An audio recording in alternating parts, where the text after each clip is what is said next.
Let's see what kind of session this will be, because I am mentally just fucking checked out. Fucking daylight savings times. 1 hour and my entire body Really just should going, stop. no, I want to sleep. I want to lay They down. really should just stop, like, pestering people with this.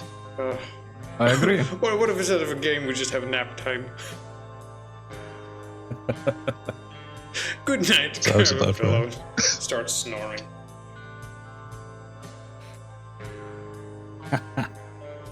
Remember that?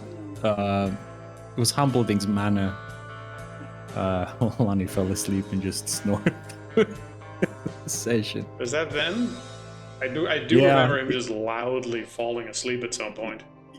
Yeah, I'm pretty sure we were in Humbleding's Manor. We were trying to figure out what to do with the ghost. And he's like, There was oh just a god, a snore. puzzle, that's not combat. Yeah, there was a snore. I was like, Lonnie, hello. And then after an hour we were like, alright, well, roll initiative, I guess, and that woke him up. Yeah, kinda. Well, he wasn't the only one sleeping in a session. I remember distinctly falling asleep myself, but I can't remember what session. It's not that long ago that I fell asleep, okay? Yeah. Neither of you Sometimes- snored loudly into your microphone. Okay, that's good at least. Like this. I made the mistake of trying to play from the couch. That's not gonna happen again. Oh yeah. I was like, yeah, I was nice, laying down comfy too. couch. I need to get like a bar stool or something. One of those Those, saddles. Ergo, yeah, stools. saddle. Those things, yeah. That's the way to go. Lower back's gonna hurt after that. I don't know, it's good for your back. That's That's what what they say, claim, but yeah. it's highly uncomfortable. Allegedly, it's Just- good for your back. Yeah. The fact that it hurts means it's working. Yeah, Yeah, that's exactly. the healing Right. pain. No, Yeah. Good. okay. It has to hurt if it's to heal. Or something. Yeah, that's how that It works. just means your right? back's weak. Yeah. It just means your back's weak and it has to hurt because it's strengthening your spine. Yeah, that's why you gotta Speaking of go to a which- chiropractor and they're like, okay, I'm gonna crack your spine now, and I go, and that's the healing pain. Yes. And then they bring out the healing mallet and they hammer on several spots in your spine for a while, and you're like, oh god, please no. Then you can't walk afterwards, and it's yeah. Yeah. I mean, I don't know if every chiropractor is like that. Just mine, maybe. I've never been to one. I've only Me been to neither. a Massage. You did. That hurts too. Last time I went, he stuck needles into my calves. What sort of That's- massage was this? Yeah. Well, he was like, "Oh, you want something?"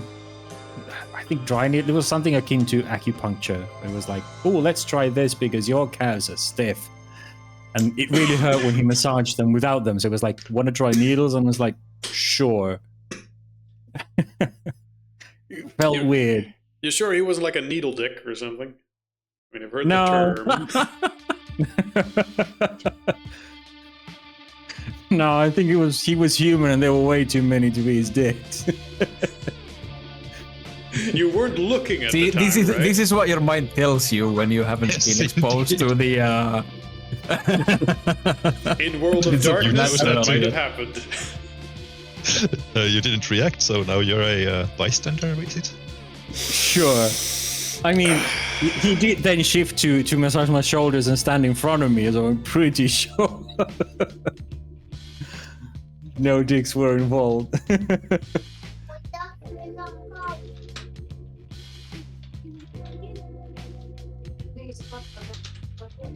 We're streaming, right? Yes, we are streaming. This has all been recorded for posterity. Everyone will Well, judge thank you. goodness for that. Yeah, thank goodness, so we can talk about the multi-needle dick massage parlor guy that I went to. Well, we're talking about the important stuff. Yes.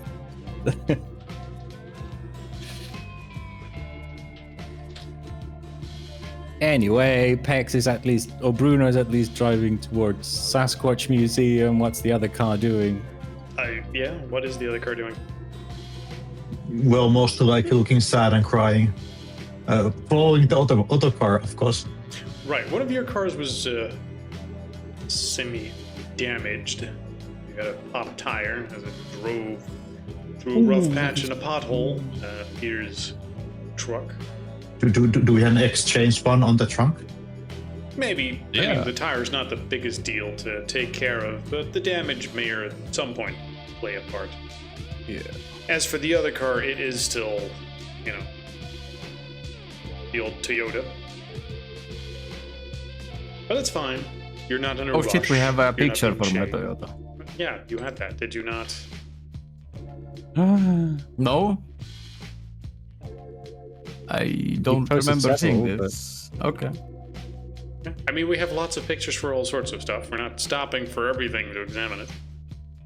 Also, it's just sort of... No, but I never was completely certain on what year model I'm driving, what version of the Well, Corolla. as long as it fits that. Are you now? No, but now I have a reference picture to Google with.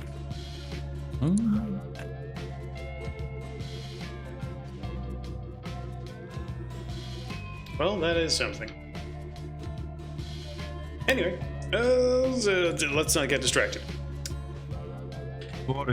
Utah. You entered the state at St. George, drove up to, where was it, Beaver? Here it is, Beaver. And then you learned of a exhibit. Easy. On Big Feet, currently being held in Provo, which is right next to Salt Lake City. On Utah Lake. And I believe that is where you were going, right? Yep. Okay. Yep. For the sake of getting a picture, let's just say that that particular thing was here. This looks like a schoolhouse. What is this exactly? This is the, Church of Jesus Christ of Latter-day Saints. Yep. What a surprise. A Mormon temple. They're sort of all over the place. And the exhibit would have been set up in one of the halls here. They're not 24/7 exhibits. This is just sort of a temporary thing, but you saw the opportunity, so you jumped on it. Makes sense, right? Yep. And there. The man in question, which would be this fellow.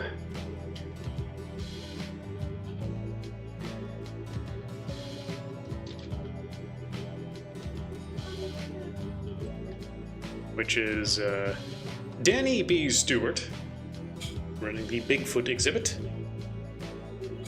I'd be enthusiastically trying to tell people about the history of Bigfoot and the recent Big Feet sightings, as well as everything folklore related to it.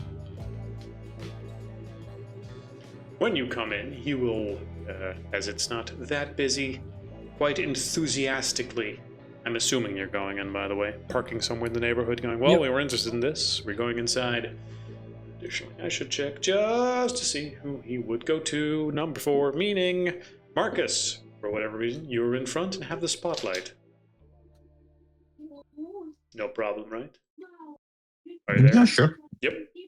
Oh, yeah. Always gotta check. You never know when someone may or may not be. And he will, gladly start sharing all of this stuff. Like, what brings you to the area? I imagine you're so Bigfoot fanatics. Did you know that Bigfoot sightings have gone all the way back to pre-colonial legends? No, I didn't. Nope. Well, you really should. Indigenous nations across North America, including the Xochini in Utah, spoke of these big hairy giants who lived in the mountains and would serve as watchers and protectors, sometimes roll kidnap up? children. Can I roll a call to see if Victor knew? Yeah, sure. Also, Is this way- like way one of before those that- shitty museum things, or like one like actual cool one? way before that, I'm checking how many foresights I have for this session. Sure. shitty. I'm just checking real quick how big the shit-o-meter is. So... 1 is exceptionally shitty. Oh, which one was I? I rolled twice for some You reason. have those shitty roadside attractions everywhere. I'm gonna say it's very mid. It's not shit. It's pretty. He put in a lot of effort. Okay, so Clearly, Okay. it's someone who cares and who has actually checked all over the place. And you have 4 foresights to use. no, I have 3 foresights, but 4 successes in my occult roll. 4 successes in your occult roll. You would know. Actually, I didn't give you a difficulty, but sure, DC 6 is fine.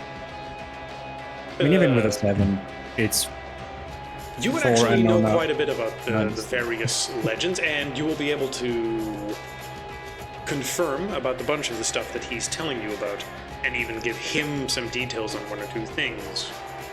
oh yeah, absolutely. You would actually be telling him that some of the first sightings of the early trappers in the 1800s, when settlers were in the Rocky Mountains, talked about quote unquote the wild men, which were seen No, at there's dusk 2 of them. and around the camps.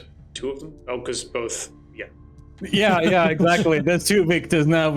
As soon as he starts talking, Victor is super enthusiastic and just jumps into the discussion.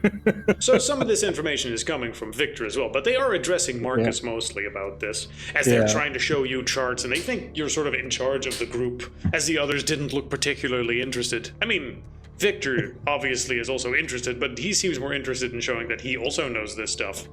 Which, if Yeah, which is- anything, seems to be sort of annoying Danny at this point, as every time Victor pitches in, Danny just sort of goes, yeah, that's right. Anyway, as I Oh yeah, was I'm saying... gonna I'm just gonna like give like a friendly pat on Danny's like back and say that we actually have a YouTube channel. Oh, that's going to demotivate him.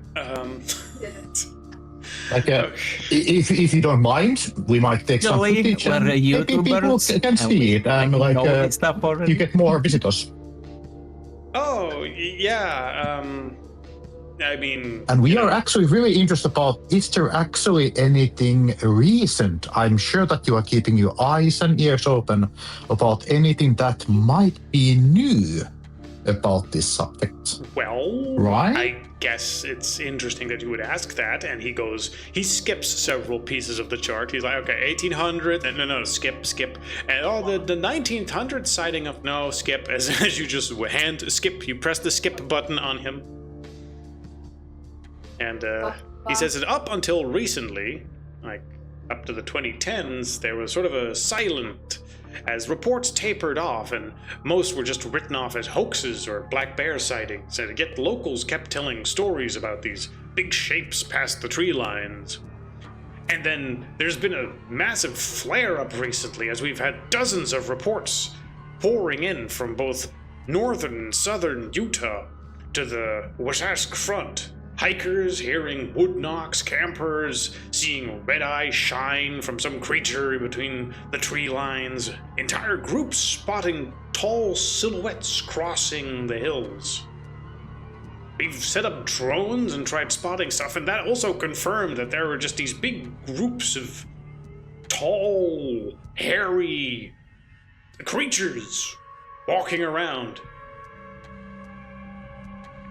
Some say that they're being pushed down from the higher ground. Actually, they should be higher up in the mountains. But do you have any footage we could view? Like, is it actual footage where you can see anything? He will pull up a little bit of footage, and I had a photo of this 1 second ago. Where the fuck did I put it?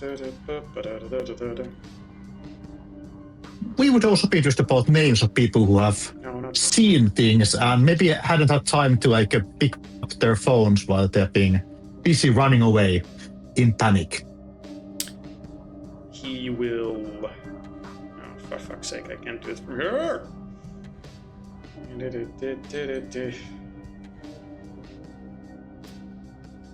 It doesn't load.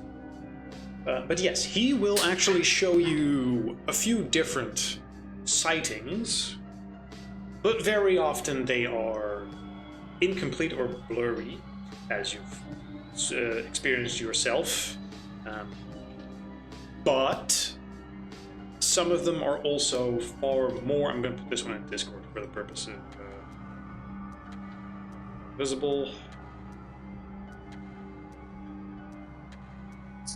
Marcus is putting that Danny is the focus of his attention, even if Victor gives interesting tidbits, like Marcus on purpose is ignoring them, just to get Danny to actually trust us and speak to us.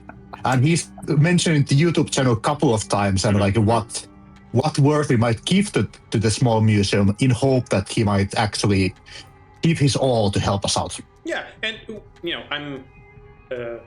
I'm assuming Peter has his camera ready to look at stuff. Always ready. Yeah. And Victor actually looks at Hex. yes. When the images are pulled out, because when we were filming Pex doing it and he was going on blurry for us, Pex could still see himself normally. So Yes. Victor pulls out the true. footage and goes, does the blurriness affect you on this one? Can you see through it? Let me see. Currently, these images will also look blurry to you. Yeah, I mean, they look blurry. What if you really focus it? Okay, let me That's try. not help us I with- rub my eyes a little bit, and I look at Victor, and now he looks blurry too. And I don't think that The works. entire picture now looks blurry. Yeah. You know what I mean.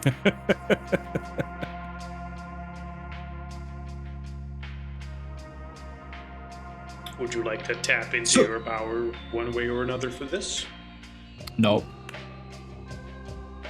Yep, still looks blurry. Okay. Now, he shows you a few blurry pictures, but some of them, not pictured here immediately. Let me grab it. Some of them, however, you will look at and just go, oh, that is something else. Oh.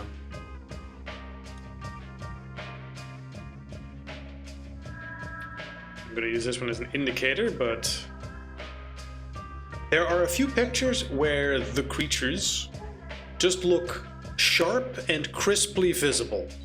Like they were just snapped on a cell phone and then as if it is just a thing standing right there. He will present these, Danny, as sort of the pride of recent discovery. Like, yeah, no, and recent, of course, because our cell phones have gotten way better and some drone footage. We have a few people just snapping pictures with their cell phones too, and on those photos, the creatures will just look immaculately sharp, although largely sort of shadowy. Very similar to what you saw walking in the mountains, where it is largely a black humanoid silhouette with a bunch of hair there. And Actually, we the photo saw in front of this you is when we very arrived. sharp. It's not quite as zoomed in as this particular one is, but Is he showing it on a device or is it a print? he is showing you this as a printed out photo. Do you happen to know where is this pictured? If you have the digital image, there might be some metadata about the location itself. Oh, I mean, I can just tell you exactly where this particular one was shot. Okay. Mark's just gonna take his phone and open up Google Maps and Yes. mark the location. This particular one was taken in the hills. Let's see, where was it? There was a mountain range around here. Where did it go? Oh, there it is. In this mountain range, which is to the south and also close to the road that you took initially when you got up here. There are several mountain ranges in this area. In the South Tent Mountain. Victor checks his. I know we didn't. Or something was put in, but we lost it. But I did say that Victor puts a pin on his Google Maps, and he references it to where the guy says, "Oh, this is where they were seen," to see how close that is to where we. What you saw, if I remember correctly, was quite a bit further to the south, and as well as to the west. I don't remember if it was Granite Peak. Let's see, you took the 15 up. Oops, I don't know why that zoomed in all of a sudden. You took the... Did you even take the 15 up? Fuck, now I can't remember. But yes. It is not where you saw it. That's the important part. Okay, now Victor shows me, it was like, we saw 3 of those, like 10 feet tall, black shadowy guys in the mountains, and he shows them roughly where he pinned it, like our car, we were driving here and they were sighted slightly over there. Yeah, and Danny will respond like, well, you know, I'm not surprised. Recently, there's been a huge insurgence of sightings. Like, whatever has happened recently to sort of push them out of hiding, I'm convinced that we are so close to finally uncovering this mystery. Most of southern Utah and some even in northern Utah, we've had dozens of sightings like this. When you've been dealing, how long have you been researching Bigfoot? Oh, I've been just into folklore in general for years. It's been, not quite my profession, but a big hobby of mine for the past 12 years now, and Bigfoot is just sort of a part of that. And, well, when stories started coming out of the area, I was, really enthusiastic to be able to be on the forefront of it, share some of my passion with people.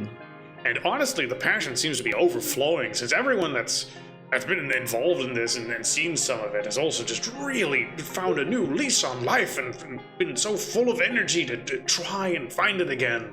It's like they've been reborn, full of energy, with just amazement and wonder for creation. Right, and he takes out the photos from the tree where the Bigfoot that we chased carved its sort of glyph and smeared it with blood. Presumably when it was blood. Has this ever come up in your research? He looks at it for a bit. You see him racking his brain very methodically. No, can't say I've ever seen anything like that. Looks just sort of like some carving someone made. Yeah, well, we were chasing one back in Oregon, and he shows it roughly on the map where around these parts. And it sort of carved this thing into a tree, smeared blood on it, and just vanished. That doesn't sound anything like what's been happening here. No, and I'm also curious about these things, and he points to the big ones.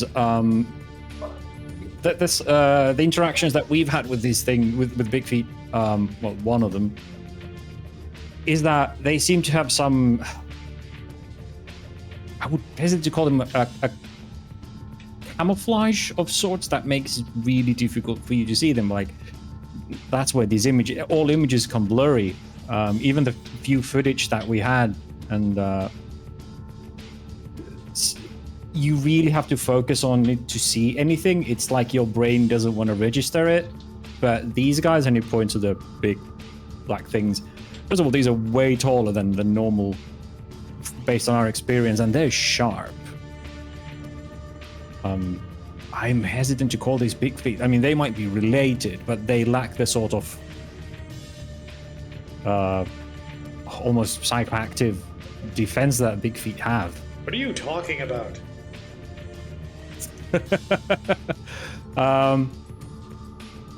He's built Victor his goes own in- lore inside his head, like.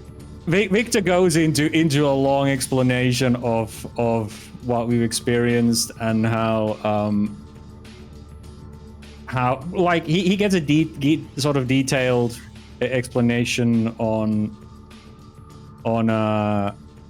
on our experience of using bigger words than I as a player know to sort of Okay. explain the psychological influence that they seem to have, or able to sort of exert that make the viewer sort of not want to see them, and even You have no chill. You're just gonna go balls deep. oh, absolutely. He's in absolute nerd mode with someone who seems to believe this stuff and seems to be as interested in it as he is. So he just goes full nerd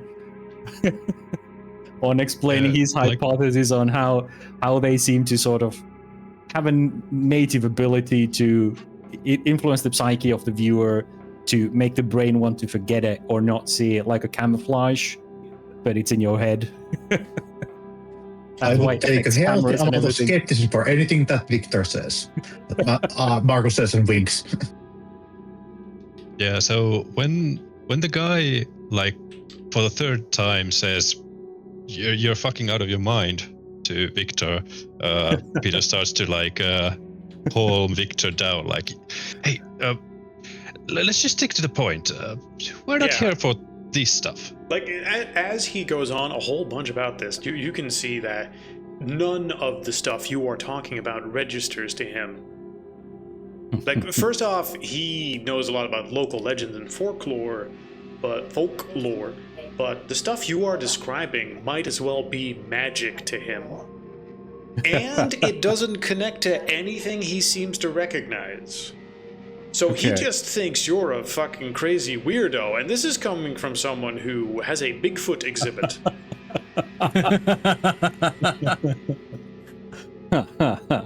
Congratulations.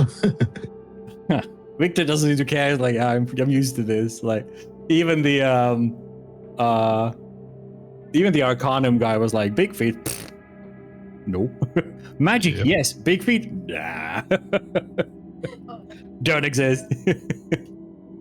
Of course, some people have a more open mind than others, so they might be able to Sure. just accept that this is a story, but that is very much in how you tell it. And you were trying to tell it with big words, which is going to make you not so much sound like an academic, but like you're trying to techno-babble your way out of this. Yep. More, what makes you sound more like an asshole? Probably. Bigfoot's psychokinetic energies manifested an aural field that...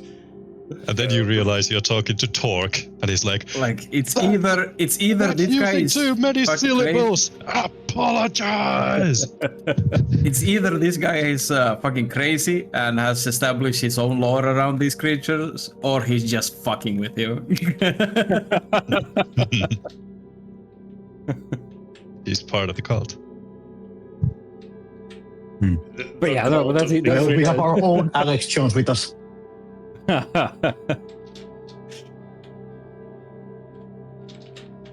Well, I mean, you have multiple Alex Joneses with you, depending on how you want to cut it. But more importantly, that will just sort of screech the exhibit and the talks that he was giving to a halt. He just sort of backs away at some point, like, okay. Anyway, I hope you got some shots. I'm assuming Peter was like recording with his video. Feel free if there's any questions. I gotta go take care of some other guests. Feel free to shoot some footage. Feel free to put it on YouTube as you want and have fun. And then he just sort of tries to back away because that was a little bit more crazy than he wanted. Yeah. He wanted this to be presented as sort of, professional set of findings in history, and then you come along and scare away some of the other people that were trying to take things seriously. He was hoping that this would be something people would take seriously. Thank you for The your guy who time, takes it Danny, super and seriously is like, always, "Nah." always great to see that there's still scholars among us, especially after listening, like my friend here. Yeah, he was hoping for it to be taken, seriously in the normal world, not seriously in the crazy world.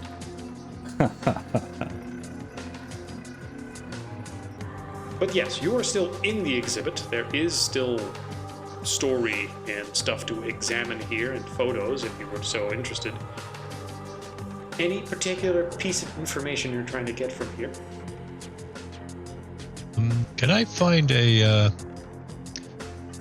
a similarity or difference on if there are pictures where which are blurry and which are not, and try to like gauge some kind of pattern there. Sure, give me a perception technology. As you're trying to analyze the various pictures and what may or may not be the cause of anything. Yep. Because depending on how a photo is taken and by who and where and why and how, there could be all sorts of reasons for something to be blurry. So that would be how many dice? One success. One success. I mean, some of the photos at the very least are simply poor photography skills. It's pretty far away. Most cameras on cell phones can't actually zoom in as far as they'd like to pretend. So particularly digital photos just get really blurry really fast when you try to take something far away with different lighting conditions.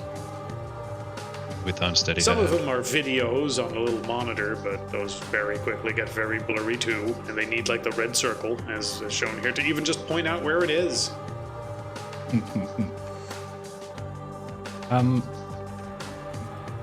Can Victor roll a cult on the big shadowy guy now that we have a closer up, sharper picture than viewed from miles away? From your occult roll before, you don't immediately recognize him as something. Okay. Because, like, if you squint your eyes a bit, that's sort of how you gotta look at it. Like, oh, it's a big shadowy figure where you can't immediately see the features, but you can tell it's tall and it's hairy and it's humanoid, and it's not human. Right. At the very least, a deeply uncanny valley if it is. If possible, Marcus is gonna see that if the hunter's crypt is still a thing, that would there be any hidden markings from other hunters who have been here? So the book had like the sort of like a hobo like a writing that they used.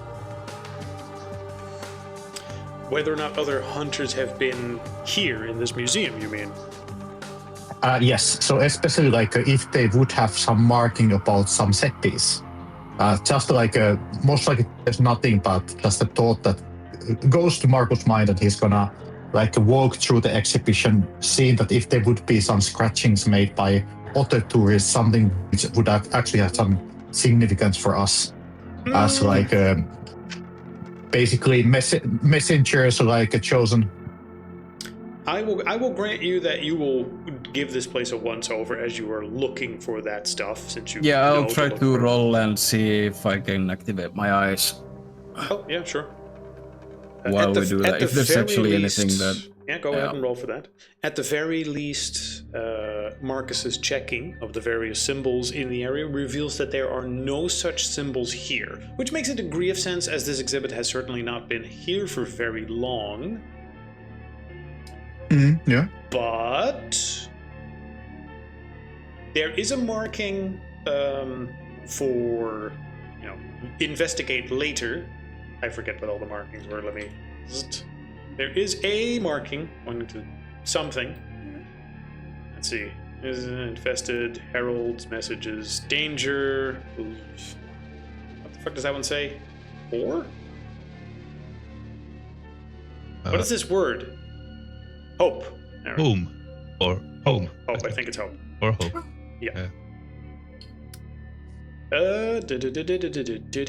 Which one would make sense for investigate later? I'm going to say second sight. On the hall where whoops, keeps double clicking, shouldn't, where the congregation, the Mormon community, would have their weekly, that needs to have a name, right? Weekly congregation? Sermons? Sermons? I don't think Mormons have sermons quite in the same way. It's currently not occupied, but it has pews, it has a little speech podium, like many churches would have, but In Mormon religion, it is much more of a community center thing, which happens to have a religious focus every week. Let's see, I had a thing that described the word for it. Where is it? Where is it? Where is it? They call it speakers and sacraments and... Let's see. Services, emphasis. There's no pastors, it's all lay services. I'm assuming you know a little bit about Mormons, so I'm just throwing that out there. It's a community hall, so it's not like a church where there's crosses or anything. But there are pews and there is a little speech podium.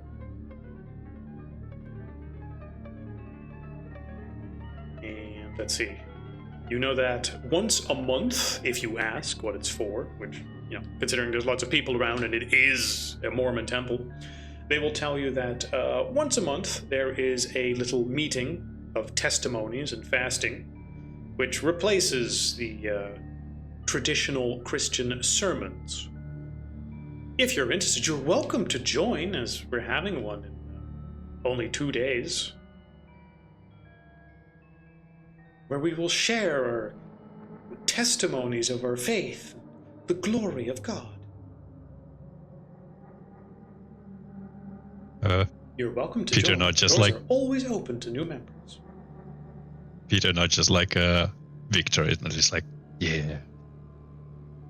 I think we're skipping this one. You sure?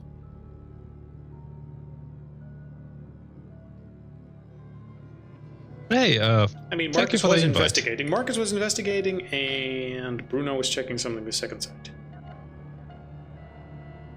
Let's see, you have Or one please, success. It's Yes, with discern. yeah, discern. Yeah. Not quite the With same. discern, you also see that I marking. get 10 minutes of checking around. Yes. 10 minutes of true sight. 10 minutes of true sight. You will also spot that marking. None of those photos with the blurry will reveal themselves as suddenly not becoming blurry, which, compared to last time you did this, will tell you that this is not the same blurry effect. Gotcha. The blurriness here does not seem to be supernatural. Also, those photos with the shadowy thing, as far as you can tell, those haven't been tampered with in any way. That just seems to be a photo of a thing that looks like that. And as you try to judge the surrounding area, it seems to be pretty much what you've also been told it is. There are no weird secrets hidden here. Aside from, you know, the few oddities I've already highlighted. In case someone else didn't check them, this would have also revealed them to you. Gotcha. With that, you just said some stuff.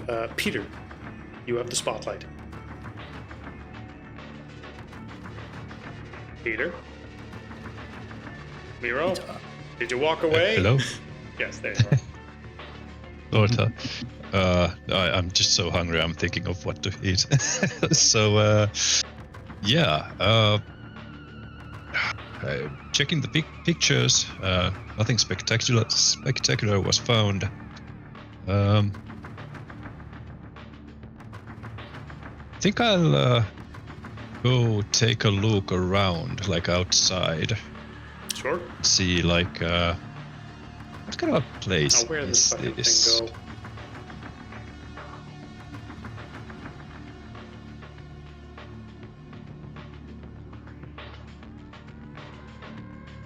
Come on, we were in...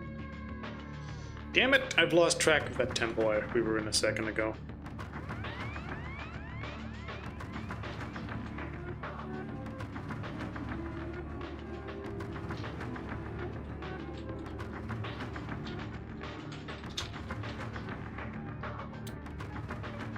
Mormon Temple. Probably Provo. can just. Canyon Rock Temple? What the fuck is this then? And why is it just a massive construction site? Maybe it's coming up. Yeah, it wasn't ready yet. And why is this Oh. picture sideways? It's on top of the car. cars like in 2 wheels. This is some other temple being constructed. Okay. They like their temples. Yeah. But yes, I've forgotten where the exact one was, sadly. I'll try to re-find it. But yes, you're checking the outside in the meantime. There it is. That's not it. Or Fuck. no. Too many temples. Too many temples! You were describing that you were going outside. Please, continue. Yeah. So I'll take a little bit of a check around, see what's nearby. That offer to join the not sermon per se kind of threw him off. So Yes. I'll check to see if there's like a cafe nearby, and just like admire the building for a moment, admire the surrounding area, and then just like, yeah, maybe I'll go to that cafe or diner or whatever I can find. Chubby's Cafe. Victor's following you, seeing the guy clearly not being a true enthusiast. Sort of got Victor to like, it's another another crackpot who's just hobbying but really not actually looking into it properly. It's just hearsay. So there's already Marcus and Pex with his eyes. So it's he's like, there's already enough people poking around. I'm just making sure Peter's not alone. He's following you. Okay. Well, the two of you go to a nearby cafe. Any particular reason you were going there, or were you just hungry? That's probably just reflecting my actual real life needs. Great. So Well, to yeah, reflect your actual real life news. yeah, thanks for that. Your player character gets himself some food. Oh yeah, I'll go make some food in a bit in real life. But anyway, so Peter sits down with his burger and goes to Victor like, hey, what was that all about? Where'd you go and like start yammering on for a total stranger? Like that guy definitely was just an innocent, just a bystander of sorts. I don't know, I just figured maybe we'd found someone who knows something. I mean, he had pictures, his whole fucking exhibit, and he was like, oh yeah, there's a lot of enthusiasm and hobbyists. I mean, that's how I kind of started, so... Yeah. Oh, okay, I gotcha. It's just weird, like, maybe ask next time, like, you really believe in this stuff, and you heard of this stuff, not just go bluntly there, right? I mean, that seems weird. I believe that he believes in this stuff. I mean, I believed before the incident, but that guy, unless he does the eye thing, we can't really know. And I'm frustrated that we can't just. He definitely did knows the so eye little. thing. Didn't you see? He did that eye thing like 4 times, and I'm not talking about rolling your eyes. Yeah, he did. He puts fingers to his eyes and like eye rolls. Like, does that tell you enough? Sure, but then again, I mean, even the old guys were a bit like, "Oh, fake feet don't exist in magic." Sure, those maybe guys know. one that confirmation is enough. That isn't really a sign that this look. Unless they do the golden eyes thing, we don't know if people are like us. Okay, and I'm frustrated that we don't have other sources that don't necessarily go. Okay, well then go up in an entire state for crumbs of information. As much as I appreciate the geezers.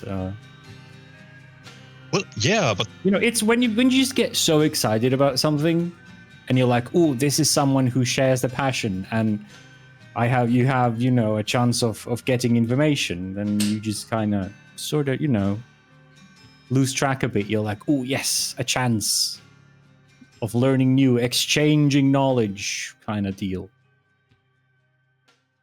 well, anyway, yeah, but maybe it's a blessing of sorts that we haven't encountered more of our kind. Last time, what I heard from you guys, it didn't go well. Oh yeah, that was murder. That guy was nuts. Yes, Murder Yeah. Mike was an incident for sure, but I don't think he should be taken as the standard of what a hunter is like.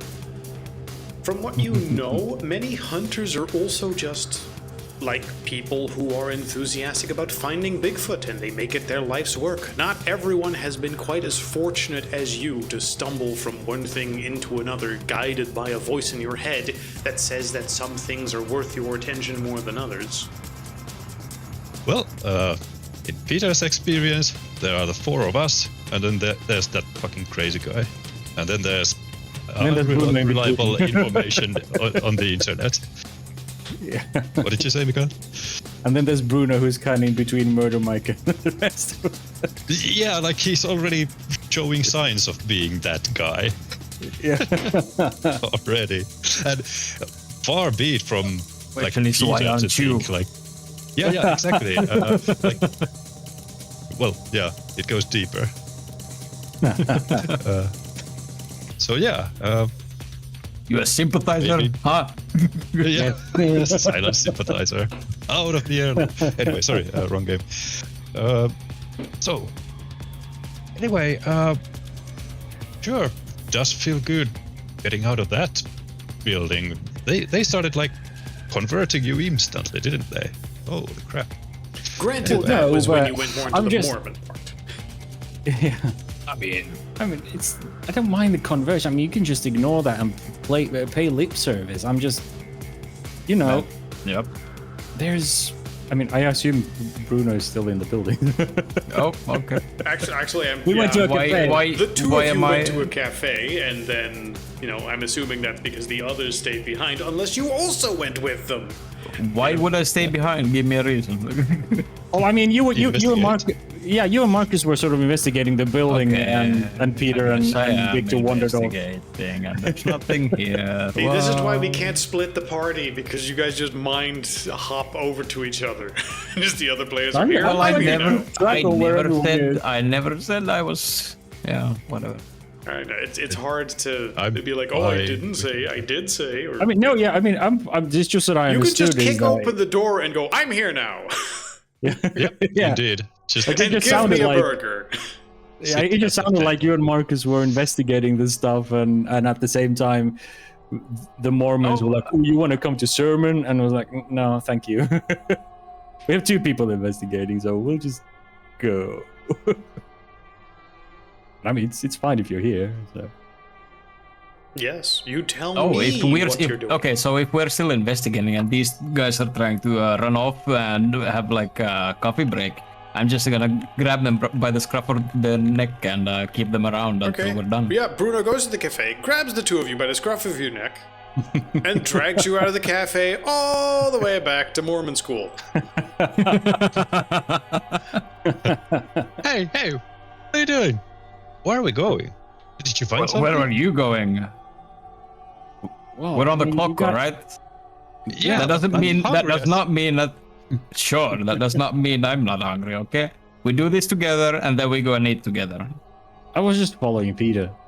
Of course you were. I mean, you guys had it all under control, and I just wanted to make sure he That's doesn't the- wander off on his own and get lost. Uh huh. That's not the one. See And the another- bagel you were ordering. I mean, when he led me to a cafe, of course I'm going to order something. I'm not going to watch him eat a burger. That would be awkward. You can't sit here without ordering something, so... That would be weird. Besides, were you Ooh, planning on like eating without me or something? Like, I don't have money. You take the wallet and you run off like that? That's not nice.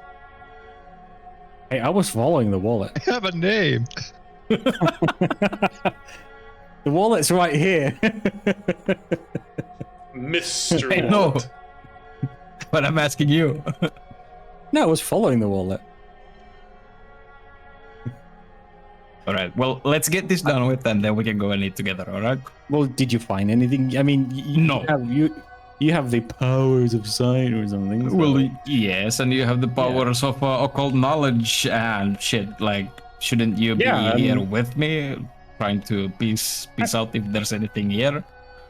Well, I mean, I can't tell what the big things are. They're not like big feet. Yeah, they don't that seem to much. be like big feet. Yeah, You have but- no idea what these are. No, it's not something I've read about. The only thing I Well, can let's- tell based on what I have. And besides, Let's grab a picture of the clear image. See if yeah, I mean, maybe we can. didn't find Peter take a something bunch of video footage when we were talking to that crazy Video is guy? not the same as picture. It's much better to take pictures. It is. I mean, you could just pause the video and clip it out. Yeah, and and just it'll take a be all blurry screenshot. because by taking he's out your phone. using a fucking GoPro. It's like He's Just gonna trust me. take GoPro video footage of these photo posters that are here, and then you're gonna look at it compressed on YouTube, and then you're gonna use your phone to make a screenshot of the screen by taking a photo of the screen with your phone. oh. Thanks for the holiday picture, Grandma. Yeah.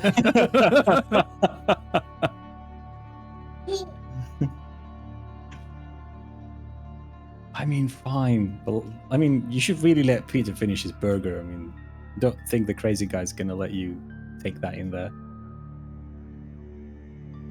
Fine, we'll eat now and then we'll go back. Yeah, there's a little Good sign, boy. no consumption inside. And then parentheses, except for okay, the body of burger. Christ. Yeah, only ritualistic cannibalism is allowed. So, unless you're pretending that is a delicious Jesus burger, then Isn't it? Looks like a delicious Jesus burger to me. No, that's a different restaurant. These just I'm this eating was it just outside. what was it called? McCarthy's Burgers. Jesus Burgers is somewhere else. yeah. The only did- burger that Did that serves guy as say communion Jesus double or duty. Jesus?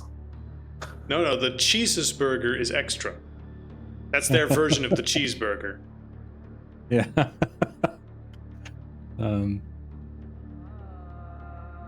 But yeah. Sure. I think Let's not keep meat and yeah, I think we'll we're go pretty back. much done here though. Like, yeah, it's a bunch of nutcases that probably aren't that nuts. So the usual. I mean, it's an enthusiast without any proper knowledge, I imagine. Right. This is Didn't Victor seem just like looking down on anyone without his level of occult knowledge. Even if it's 99%, he just looks down and goes, "Ugh, common folk without any actual scholarly interest." No, it was. It's more the disappointment of him trying to actually have an academic discussion. And he's like, no, he's like, bitch, we've met these things. No, it doesn't work like that. It's just bad camera. It's like, no, it's not. He's like, fine, you're a hobbyist. No, you can't go up to someone who's like, yeah, these are photos of Bigfoot, and then they go, no, actually they are literally blurry, and also they carve magic into trees that makes people go invisible and dream forever. Then they go, what the fuck are you on about? Well, no, he wouldn't have gone on about that because that exposes pecs, and that's not his tale to tell. But he's like, no, Right. yeah, we've met one of these, and it required like strenuous like focus to be even able to look at it and locate it. And we had some pictures, and they kind of worked the same way, and we did a group test. But yeah, using more terminology you might find in a psychology sort of school book than anything else. Words that I do not remember because it's been 20 years since I took high school psychology. So. Well, I don't think you were trying to psychoanalyze the guy. I think you were just No, trying to no, ask him about his exhibit. No, I think he was trying to explain why the bigger things don't seem to be Bigfoot, because they do not exhibit the same sort of mental camouflage that big feet, according to our experience, have. Well, regardless of if those Bigfoot Sure. were the type of Bigfoot that you have seen before, whether or not the term Bigfoot is even accurate here, you're just calling everything Bigfoot and then going, no, your Bigfoot is not my Bigfoot. No, it's like they might be cousins but different species. But Either anyway, way, you have observations here. Do with Yes. them as you will. Next. Let's see. For the sake of moving shit forward, the spotlight is now on Pex. Yay! Can go eat. Great, you go eat at, Billy Bob's burger joint. Where they were like, yay, you walked out without paying. We didn't. Excuse me, I got dragged out without paying. But you didn't pay? No, we Yeah, just... don't you always pay before? I guess you I'm just back stepped out now, for a smoke. so... Yeah. I forget. Where the Just fuck a long was it? smoke. I keep losing stuff. I need to It was pin on more. the east bank of the That doesn't help end me. of the lake. Let's see. Beanies to go. Sleepy Ridge Cafe. Barnes and Nobles. I don't think it was that. Nope. Coffee pot. No, thank you. I'll find it. Anyway, you go there. You finish your burger. It's fine. What do you discuss as a thing to do next? Did we also go fetch Marcus? I'm assuming so. Or is he he's still walking unless you just around? left him behind again and we have to go get him again, and then Marcus kicks in the door and goes, "Hey, it's me this time." I'm assuming you're not splitting the party again. You don't split the party, you drag everyone over to the cafe and you eat your fucking food. Okay, great. Yay! So, did you find anything about your cousins? Your cousins. Did you? My cousins weren't there. I don't exhibit Bigfoot powers, so... Yeah, I didn't mean that. I was talking about that little bitch energy of yours. Ah, well, you would know that energy. Uh-huh. So anyway, that was, what, a waste of time? Well, not really. We have sharper images of those big things. You have sharper so images, camping. you have sightings, Yeah, you that's saw nice, some hunter actually. markings.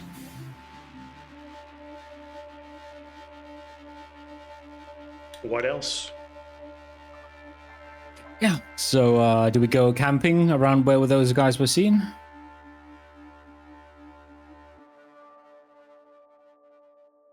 Bex, it's your call. You Hunting have this for- spotlight Do we have right any now. idea on what those things are? Nope. And for research! Woo. So we're just gonna go camping and hoping that this herd of big things doesn't just murder us and just More of a gives us trio. more. I mean, you're the one who saw them. How many did you see exactly? 3. He looks questioningly at Peter. 3 or 4, I'm pretty sure. Yeah. They weren't too many, but they were like 10 feet tall, based on Right, exactly. assessment. I imagine if these are more of those owl things. I don't think so. Well, remember, the Saginis don't operate during daytime. They require Yeah. darkness to operate. Sure, not like but from like a danger scale. I don't know. Actually, I would imagine these are giants, assuming giants exist. I mean, giant parentheses, 10 foot tall, which is pretty tall. When people describe From a giants, human those point of usually, view, that's pretty giant. I At least to know, I me. know. 10 foot tall is very tall, but there are, the tallest person in the world. Okay, now I'm saying this, now I gotta check it. Yeah, over 7 feet tall. Yeah, Tallest you're right. person in the world. Let's see, isn't it that? Let's see. Robert Wadlow was Alton Giant of Illinois, who was 8'3". Okay, yeah. So yeah, just a few more feet on top of that, which is indeed very, very tall. Yep. Potentially big and strong things, but not- and you not- want to go and camp out with those things? A D&D hill giant, or any other type of giant or frost giant, is like way taller than that. Sure, but yeah. I know. I just feel like the term giant needs to have a certain amount of weight. Sure. Tall guys? Toddlers? Yeah, You don't have toddlers. Goliath. Toddlers. those tall, skinny fellas. I know. Like, what would you call a bigger giant? You know, if something comes along and it's twice as tall, are you just gonna call it a giant too? Yeah, it's like gargantuan. bigger one. It just stops. There's just one category for anything bigger than a huge. Vegas had giants. Yeah, Vegas had giants, which is why Victor's like, oh, it could be giants. I mean, Could be. This is the state next door. Exactly. So. There's no, nothing saying that they have to respect state lines. They could very easily have just walked across. Yeah. Crawled out of their holes, or mutated from some radiation spill nearby and that made them super tall, or traveled in from a different dimension. Pulled in from something in this world that ripped open the fabric of reality in order to teach people about respecting the environment.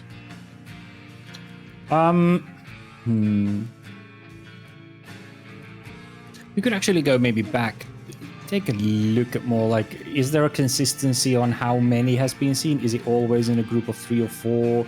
Have there been more? Oh, that's pretty straightforward. You've already seen those other photos. There were not always 3. Okay. In fact, there's only like 1 or 2 where it's more than a single individual. Okay. But never more than Convening for some never more than sort of 3. ritual or some shit. No, it's not like a giant family of them was spotted at some point. Right. So it's anywhere between like 1 and 1 and 3. Okay. I mean, I suppose I could try and dig through my usual channels. I don't think we have really access to, I mean, there is the Arcanum, I guess, but I'm also hesitant on relying on them at every turn because You know that you can call the Arcanum at any it always point, comes with a price. but it always comes with a price. Yeah. So perhaps keep them as a last resort. So personally, I think if we can just camouflage ourselves well enough into the rocky wilderness, and if we can observe them without really attracting attention, I'm not saying we need to kill them on sight, just get a better look at it other than a shadowy black and white photo. Well, that really depends on the circumstances. No. I mean, were you expecting something to just so clear as day, some monster like the Stigini previously, or just a photo of a werewolf, and then everyone look at it and just go, could be anything, probably photoshopped, must be AI generated. Well, that's Victor to the group being like, it's like, that's kind of what I hope for, but don't really have any other channels, and I have the usual stuff, but that I can poke around with, but anything we can find out here is really hearsay and my grandmammy told me when I was a kid stories. There was something that Dave mentioned, that they are guardians, and that sounded like in a way positive. But in the next sentence, he then mentioned that there's been some kids kidnapped by them. Yeah, well, he was telling you a story, but you did sort of interrupt him.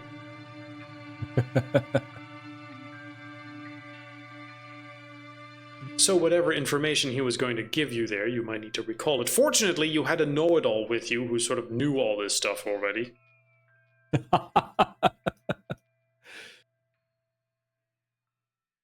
So yes, while there were stories, at this point Victor would be the one knowing all of this and able to relay it to you. You don't need to repeat it, since I'm assuming you would share this with the party. Oh yeah. That the stories from the tribes of the 1800s and the settlers that lived here talked about the wild men, or these big hairy giants that lived in the mountains. Depending on the tribe, were considered watchers, protectors, and sometimes, dangers that would kidnap children, although that could very easily be a story simply told to keep children safe. There were stories written about the wild men seen around dusk at campsite, massive barefoot tracks in the snow, in the canyon areas. scattered in journals from the 1870 onwards. The Patterson-Gimlin era, 1967, the famous Bluff Creek footage out of California exploded public fascination. Utah also reported a spike in the 1970s. Campers in the Uintas, miners near Spanish Fork Canyon, and hunters in Logan Canyon all claim miscellaneous sightings. Then, just as video recording improved, those reports just tapered off and just disappeared, and everything quickly got dispelled as either a black bear or a hoax of some sort.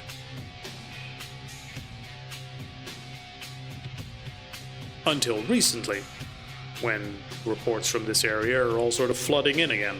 Although most people just seem to be dismissing it, as they are still convinced that everything is just a black bear or a hoax of sorts.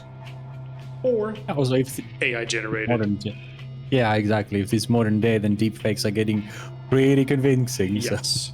It seems that Bigfoot is just a hoax has firmly set itself within the consciousness of people. And that has become something that there's just consensus about. Except for, the few people actively fighting against such things. Joe Rogan might disagree. Joe Rogan. Oh, yeah. He's free too. I mean, as much as people might like someone like Joe Rogan, if he did a full piece about, wow, that's amazing, wow, ancient aliens, you don't say, then people listen to that and they go, wow, I really like Joe Rogan. Do you believe in ancient aliens now? No. I mean, it was a very interesting piece, and then they carry on with their lives as if he didn't say anything. Like, there is a big difference between listening to someone talk about something, liking that person, even believing them to a degree, and then actually believing it enough for it to affect your daily life.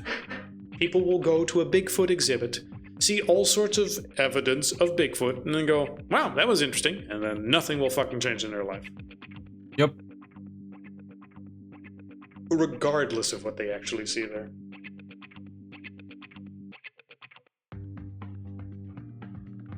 So with that in mind, what do you guys do?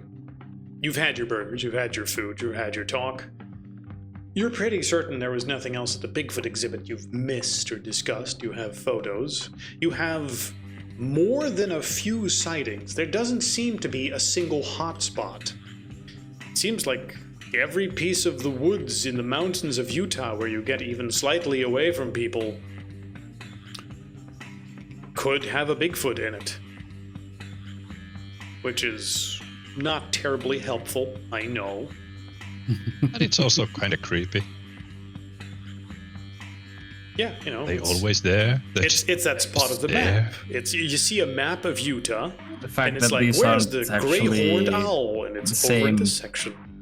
the same big feats we've encountered before, it's more disturbing. Well, are they? Aren't they? You tell me. You've had the clearest vision of any of us at it. It's true.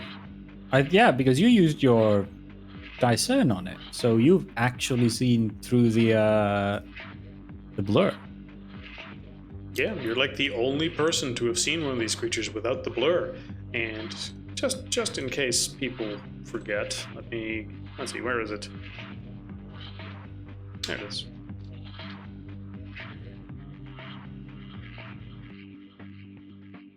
You've had the clearest sight of any of us.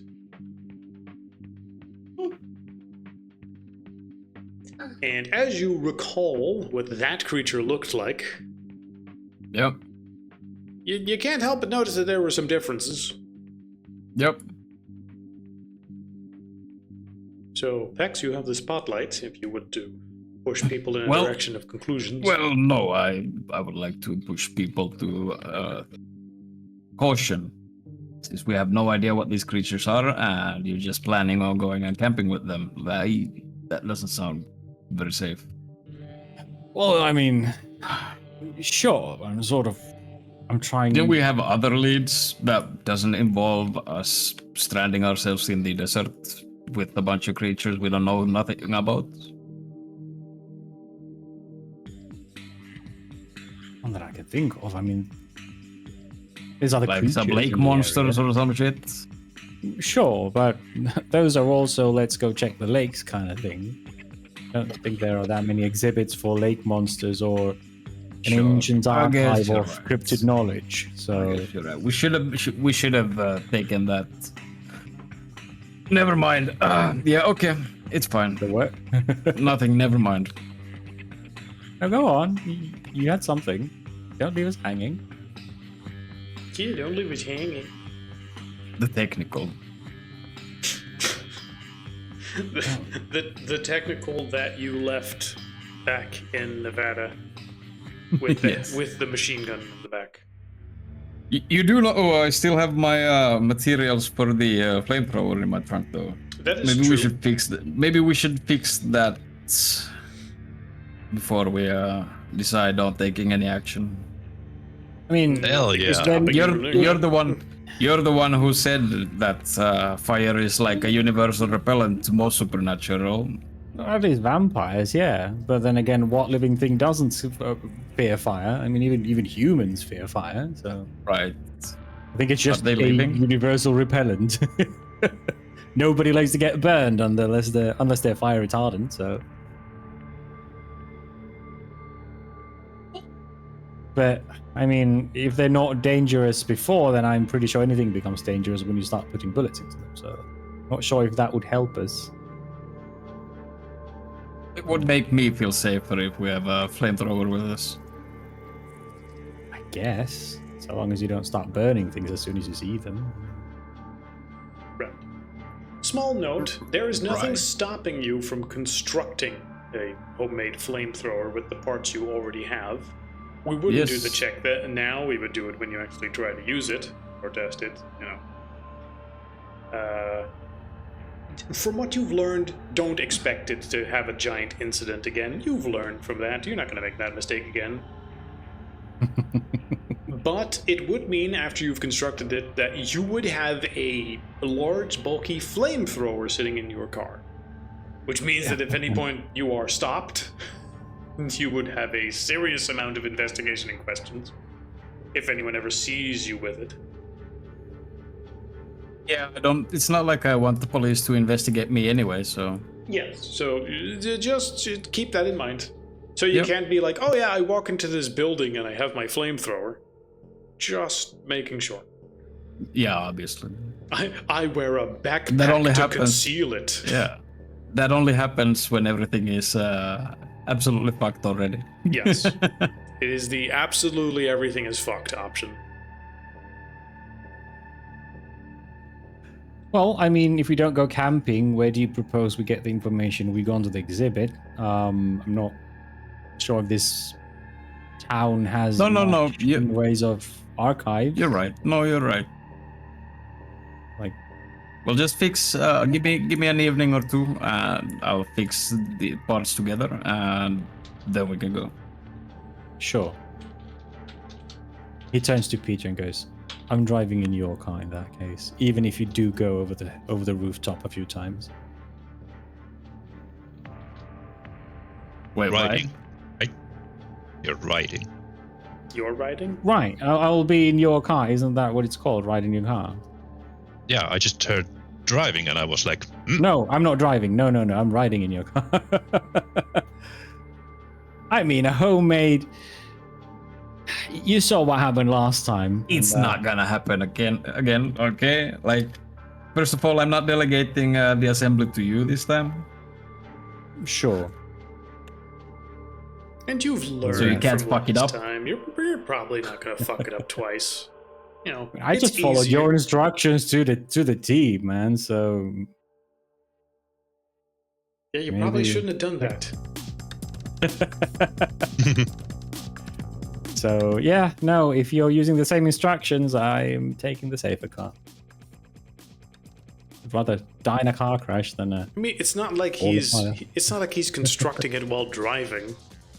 No, it's And it's Still, not like you're going to it'll have be- a high explosive in the back just waiting to shake around back there, ready to explode. I mean, let the man That's think not that what if he he's wants to. trusting. That's not what he's trusting. It's like there will be a homemade flamethrower in the back. And I don't know how that's gonna go. Didn't seem too safe last time. But yeah, maybe we should get camping equipment, something to camouflage our tents with into the surrounding deserty area, so we don't stick out like a sore thumb. Any deserty area, you say? It sort of depends on where you go. What the fuck?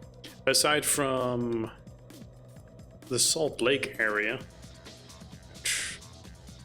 Well, he had the This was sighting. cooperate. Seemed pretty barren. Yeah, where we saw it was pretty rocky and barren. Yes. Looked like. And the other sightings as well. Oh god, I've lost track of where it is. Here it is. The mountain ranges that head from north to south in various places. On either side of the highways here seem to be viable candidates, which means that at some point those creatures must have gone from one mountain range to another, which means they must have come down the mountain and gone either running across a freeway at some point, which I imagine they would do in a big herd, or have some other means of going from one mountain range to another. Yeah. Food But yes. helicopters. Yeah, oh yeah. They have, helicopters come and they pick them up in one place and drop them in the other. It's way quicker than just moving your inventory around. Yeah, the government's in on this. Tell me, my mind went to an entirely different kind of helicopter when you said that. What? What sort of other helicopter is there? No, let's not go there. Oh god, were you seriously? I thought that was what he was going for. I was like, there's no way there's a mechanical helicopter. There's only one helicopter I can think of. Why That would be a that joke at be that how? point. Why would that be what I big don't know. feet are doing? Why is that where your mind's don't at? I don't know. I was like, it sounded like something thrown as a joke, and I was like, well, okay, but like, I guess my brain was like, well, they can't have real helicopters, so there's only one thing they can helicopter to fit this joke. Please, not a one. Thank goodness for that. I'm sorry. Serious campaign. Serious campaign, but I am not above doing some dumb shit. They can be serious, we can't. But we don't have to. All right, let's focus. Yes. Okay, So we're short-term going planning. camping. You guys are in Utah. Yeah, we need a place to sleep, probably. Yes, that is also one of those things. Now, obviously, you can find a hostel somewhere. Big question would be: Are you planning to rough it the entire time? Are you planning to find some apartment similar to what you did in Vegas? Because this will likely take some time. You can't expect to just walk into the mountains and be like, there they are. Because it's big, and if it was that easy, then there would be sightings every day by tons of people, and this would be on the news already. Yeah. Like, So there've been, I'm fine quote unquote, roughing it a lot, out. but yeah. Yeah. Well, obviously you're Big- fine, big- but even then, you probably want stuff like an address and, a place where you meet up and discuss stuff. And so the question is, what are you in general doing? And what are you doing, more importantly, for money? Because many of you don't have money. You need, a job or something as you investigate, similar to what you did in Vegas. Like, you arrive, you get some of the lay of the land, and okay, what are we really dealing with? How do we investigate? What do we do? Some of you need to get a job, right? Because you don't have enough passive income from miscellaneous to just instantly focus on things. Yeah, I don't. So with that in mind, Yeah, I mean, if it cuts costs, Victor's more than happy to rough it out with Yes. Peter, because and he will point out that, well, you needed a lot of footage. So if you're going to be roughing it out a few days out there and you wanted to go to natural parks, this is probably the time to do it. I can help you, but it cuts down our costs. Means neither of us is alone. And we can maybe earn some new shit for your editor to post on your channel. So while Pex build our weaponry and Marcus does Marcus things. Mm-hmm. Are all of you doing that? Because camping isn't quite as cheap as you might think it is. You still need food, you still need supplies, and a month is very long. True. But we can, Survival expert. yeah. We True, can, but it's not like you could. You're modern people. resupply. It's not like you can just go into the woods and live there like cavemen. Oh no! That's why we can like resupply. We can just, take like 3 days of provisions with us and Yes. rough it out for that long, and then just keep on. I'm fine with you, not having an apartment but camping out in a place. But some of you probably need, a month is long. You probably need some income to buy stuff like guns and ammo, flamethrower parts, gas for your car. Makes sense. Especially Makes if you're sense. investigating, you're going to drive all over the place. True. Utah's pretty big. What Marco's gonna do is that I'm gonna see if this area would have any martial art, like clubs or like places that provide like classes for amateurs, women, such forth. And if yes, he would try to go and ask if there's any need for extra, like a teacher, because Marcus has 4, like basically rest. What was pro skill? Yeah, Yes. or boxing, like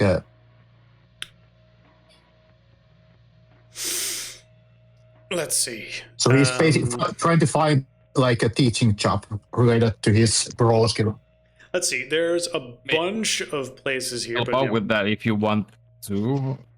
I'm pretty good at that stuff. I just can't really sign up on it for anything with the name Bruno Tinkle Punch. That's the issue. Like, Sure you can. in this corner, the killer. In this corner, Bruno Tinkle Punch. T. Bruno T. Let's see. There's a place called Absolute MMA. I mean, That sounds good. any place that's instructing kids, there's probably at least one place that needs an additional person working there. Don't know if the spot for instructor would be something that's just immediately open. But certainly many of these places are also just probably gonna gyms. run background checks on people. and stuff, Mark's so happy that's to, like, not a question from me. But if you could ask around if there's like underground fights or some shit, I can ask somewhere. around, like Yeah. But Marcus is happy to work odd hours, with a little bit less pay, and he's really manipulative, stat wise. So he should be able to silver tongue himself in. That sounds fair enough, but let's go take a look. As you go to a place where you think there were some vacancies. I don't see Absolute MMA. Here it is, martial arts. Is that just what the store is called? Martial arts. You go to the martial arts store to buy some martial arts. Hello, I would like to buy one martial art. Say, we can't, we're all out. Why? Well, we don't have any trainers anymore. You're in luck. How close I am is- a trainer of martial art. Limited amount of time Peter? available, just passing through. He be here for a couple of weeks at least. Well, How that's close a is good I don't fit. take any odd classes. Because It's one of you guys sick, and you don't have anybody to replace him on the classes. our Hey, here I current- am. Exactly. Our current teacher, Jimmy Coddlekick, just happened to go. Do you have anyone who happens to have a similarly silly name so we can hire him?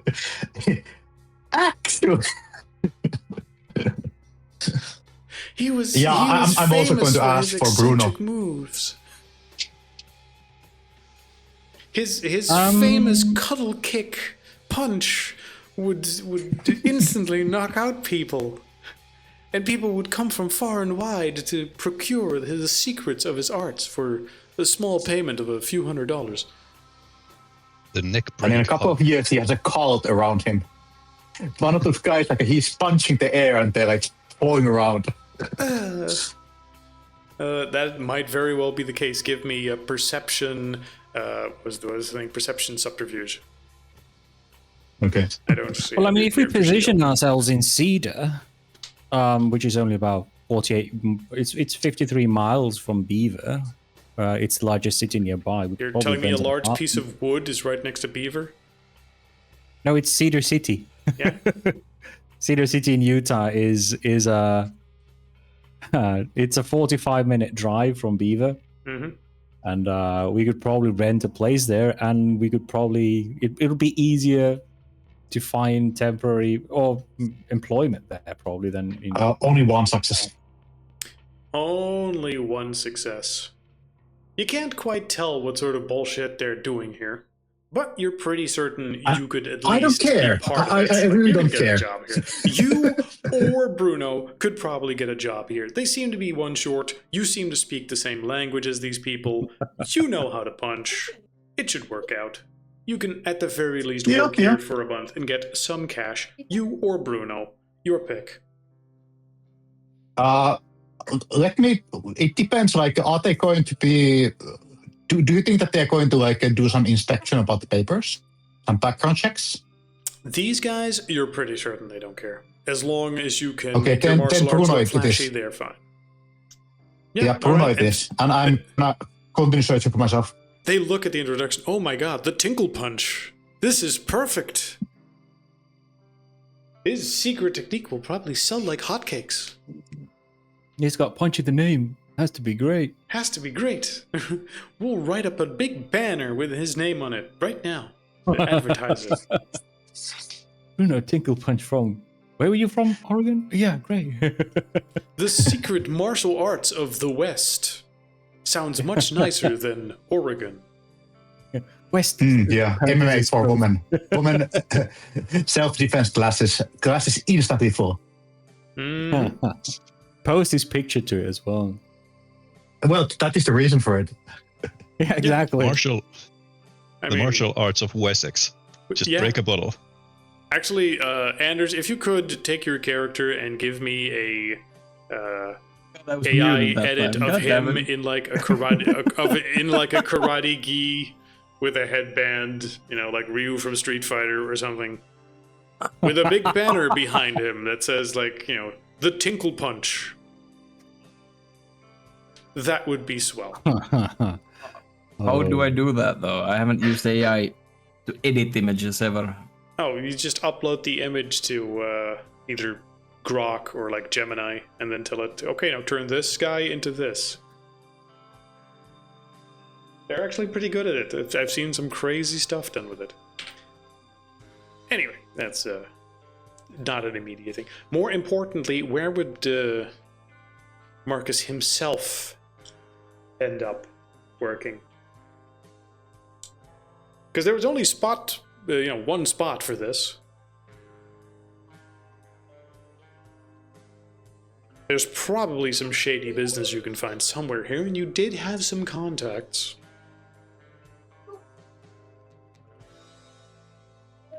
If you have any particular ideas for something you think your character may or may not do, you want to obviously, as you've said previously, stay away from anything that is too obviously illegal, because you promised your family. But Unless. there are plenty, I mean, you know, if nothing else, you can do an Uber delivery job, but that keeps you busy every day. You want something that allows you to investigate stuff as well. Or at the very least, have a few days off per week where you can do that, right? Would you take a job, because you see some stuff popping like, hey, I can do that, where you would simply need to man a counter at a pizza store. It's sort of out of the way. But occasionally, there would be very few customers because it's so out of the way. No one should really have a pizza store there. But you know that the people in the back, because you're in the know, they sell drugs. And they're just using the store as a front. And you need to vet the people that come in, assess them whether or not they're cops or not, and if they use the right key phrases, whether or not they're actually here to buy drugs, and if they are, either pass them the drugs or invite them into the back for whatever dealings they have. That was the wrong thing I clicked. Yeah, it's gonna be a pretty hard no. Like, Marcus has a son. Like, he is really trying to stay away from everything man, drug we're not related. selling your son drugs. Yeah, I'm gonna skip it even though if I need to find something less luxurious. I'm fine with most other types of crimes, especially the ones where the payer is the insurance company and such. Okay. but not drugs. Okay, well, the big question is, can you find something? So, let's see. Give me a, wits streetwise check. DC 8 to see if you can successfully, on short term, find something else. Yeah. Wits. And if I cannot, I still have resources, so it's not like... If you can, you would be, Ubering, but you wouldn't lose resources. It would just mean that you would have to make do... What's the laughing about? Wait, what? One. Okay. I saw the picture on Discord. Hold on. Yeah, I generated Tinkle Punch. Oh, there we go. Yeah. All right. Cool. Let me just real quick. That's a good one. Let me just hold on. I'll put it in the thing. Utah. Oh, that's good. Is it Tinkle Punch or Tickle Punch? It's Tinkle Punch. Tinkle Punch. His facial expression is just one of weird disappointment. That's how he motivates his students. Is like he just looks disappointed constantly, like, oh, you need to do better. Sensei Tinkle Punch is disappointed in you. You bring dishonor to your family. There we go. Really, what we need is a few other outfits for Marcus too. Okay, you find something else. Oh God, I want to describe something now that has you in an outfit as well. Okay, let me think real quick. Maybe Marcus just doesn't do customizations. Yeah, he's just forever default skin. Yeah, he's like that. Many mob characters in Mario Kart world, they have no alternate skins, so...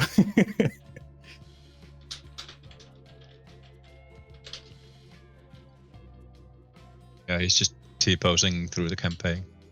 Yeah. his fucking model is broken. Yeah. Marcus like, I'm not a woman, I only need one set of clothes. Please one wash. shoes, one clothes. No. Why hasn't your hair grown in several months? It just doesn't. I tried to stay in shape. He trimmed it to be exactly the same. If not that, it's that his model is just broken. Yeah. Like everyone slowly has some quirk that links them to the supernatural. His is just, I actually just, I'm a broken default model. Yeah. I try to change, but it just snaps right back. Whoops. Any clothes I change just become these. A witch cursed me so that any clothes I wear become this leather jacket and shirt. I bought a $500 suit. The moment I stepped out of the shop, it was this. Another What a witch at curse. some point is like, I curse you to forever wear an uncomfortable shirt made of hair. And then that is put on, and then the curse just activates. The witch just goes, ah, fuck. Joke's on you, witch. Someone got there before you. Someone got that before me. No.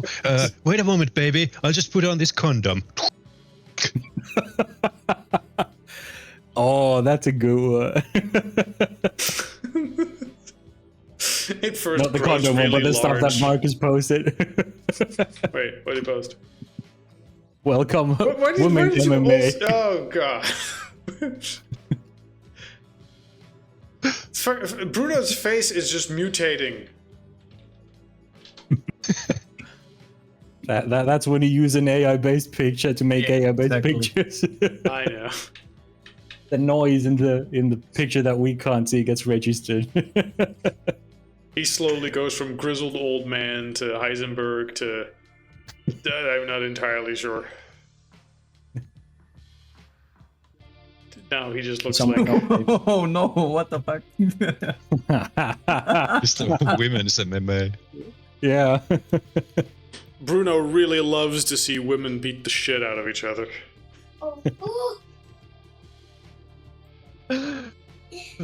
Why Now I is know. he the Or- teacher of the women's MMA? It's to keep them Or in maybe check. he likes. No, okay, now I won't even say that out loud. We're streaming. You want to beat them up. Well, that's canon now. Nope, no, it's not. I'm rolling a D10 for it. Usually I fucking On a roll one. with it's canon now, but not this time. No. That is at the very least the picture we're using. The women's MMA part is canon. That's how they not the advertise reason it. why. Sure, yes. As for Marcus,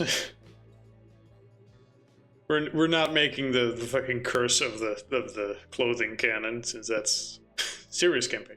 Serious campaign. Yes. Yeah, please no. At least until we find a witch to do that. Yes, and then maybe. But yes, Add to the list. you can at the very least, because you made the check, find something. You are asked to check on a series of mountain cabins for the park rangers. But you notice that these are not mountain cabins, that would really need maintenance. As far as you can tell, they're just in public areas. There's no reason others couldn't do that. And also, they're asking you to deliver stuff and not ask questions. Like, yeah, here's a bunch of stuff that needs to be delivered to these remote places several times a week. These big packages. Okay, my They're instinct is it drugs again. supplies. Is it drugs? Your instinct says yes. Yeah, I'm gonna skip it again. Okay. Well, there's one job you left. can't be picky. Which is that several stores are running a special action and need a mascot to advertise in front for a few weeks. I have resource one. I'm just gonna like live by those memes. Nah, I'm just I'm gonna- sorry. I'm gonna help Peter to like do a few like YouTube videos. Great. Actually, what happened in reality is he put on the mascot suit, and then it went. And the shop owners were like, "What the fuck did you do to my suit?" I didn't. It or did Victor this walked- automatically. That or Victor walked by and went, "You look good. You went furry," and he was like, "Fuck." And he instantly just threw it in the trash and we're like, "I quit." I ain't no fucking furry. He's like, "I'm not allowing the GM the opportunity to make a picture of me in a suit like that."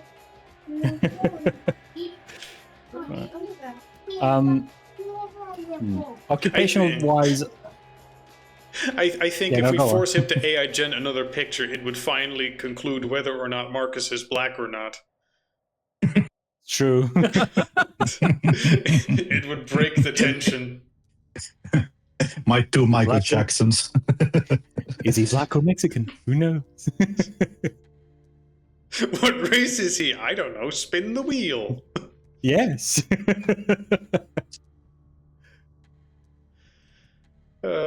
that a trait now? No. It will remain an in-joke. Anyway, Yes. with that stuff sorted, that you have simply rejected all jobs, but also that you did come in contact with several activities in the state and rejected all of them, meaning that at the very least they would sort of Very know who politely. you are. Yeah, very politely. And say, oh, sorry, I'm busy with... Actually, that's a fair point. Give me charisma etiquette to see just how politely you would make sure not to make enemies of these people. Mascot. Well, I'm sorry. I am busy that weekend. Yeah, except for the mascot store, which you will definitely make an enemy out of. I'm fine with that. Etiquette. All right. All right, and with that sorted, it means that most of you will be... 2 successes. Whoa. 2 successes. You do not make any enemies.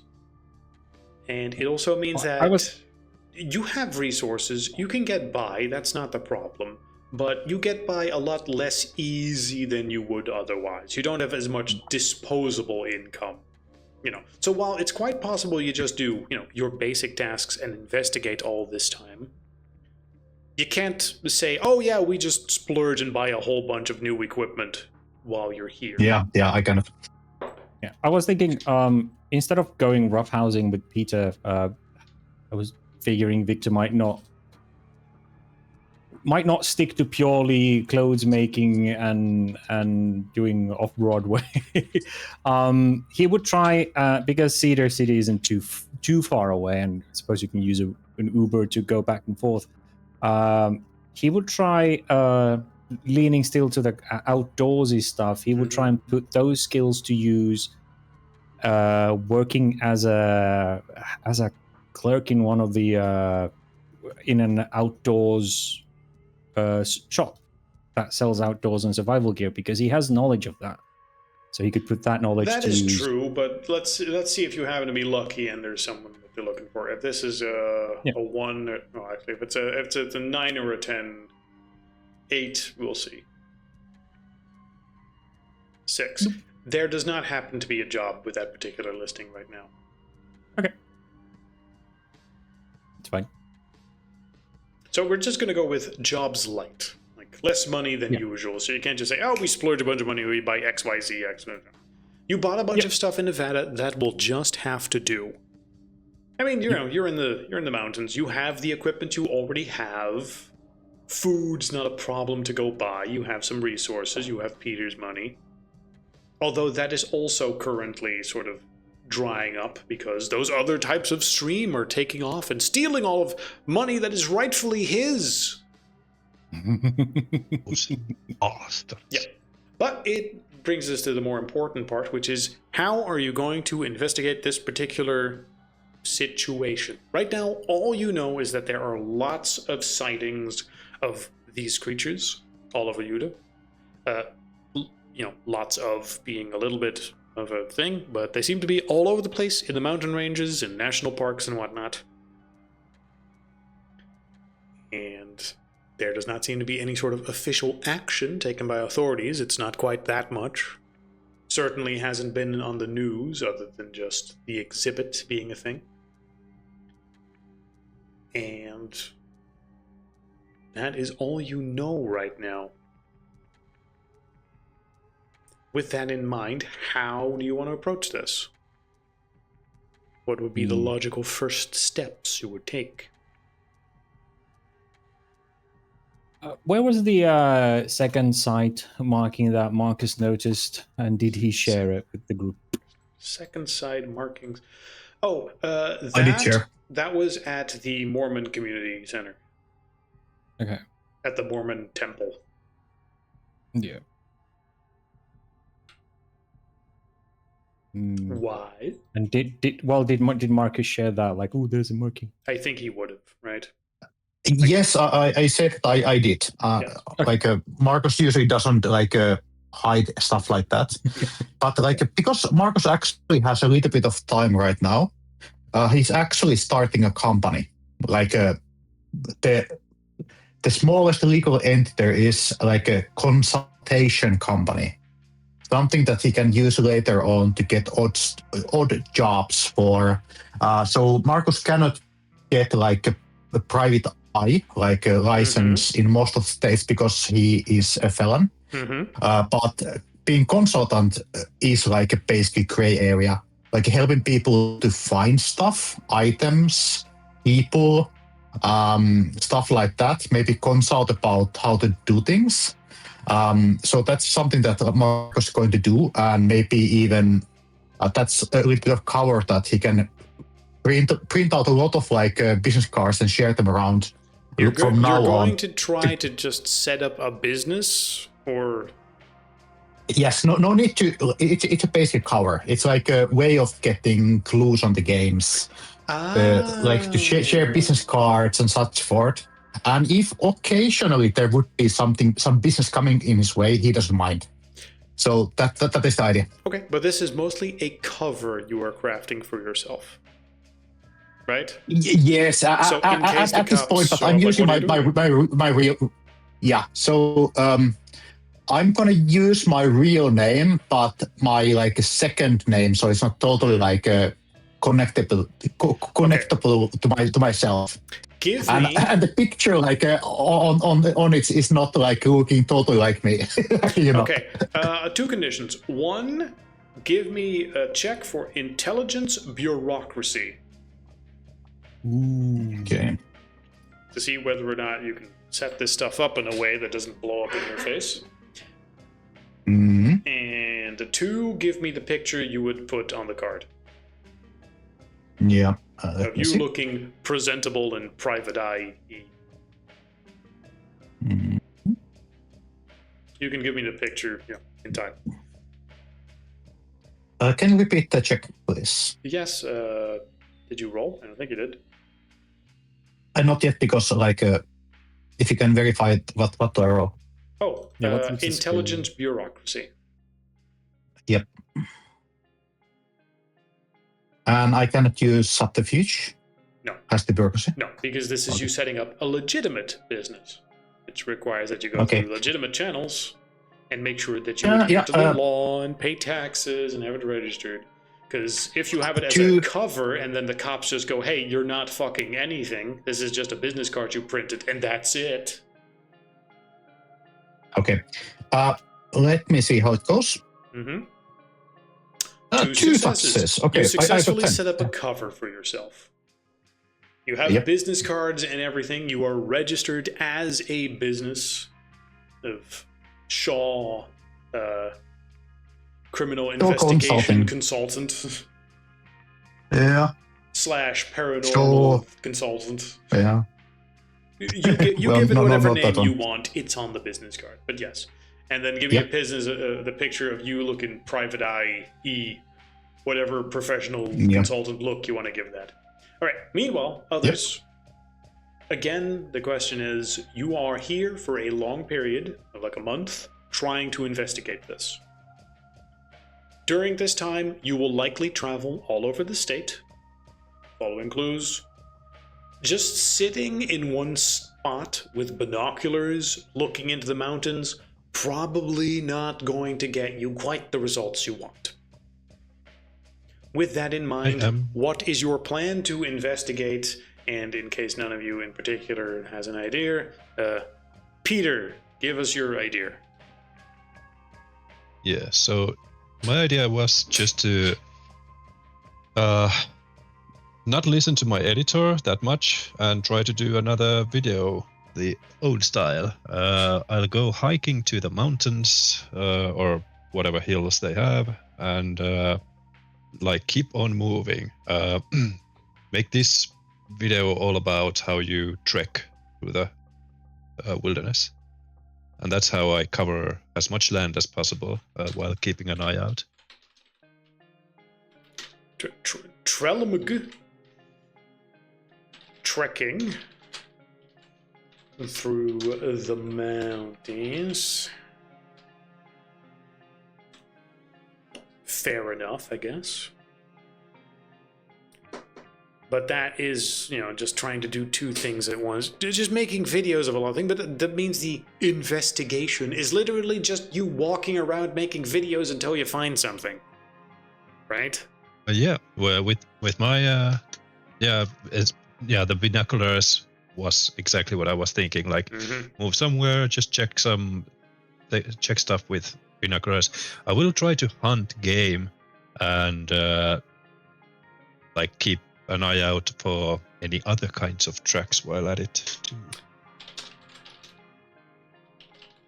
So I mean, he's not can exactly going track alone. Like I said, Victor is roughing it up with him, so Victor can go.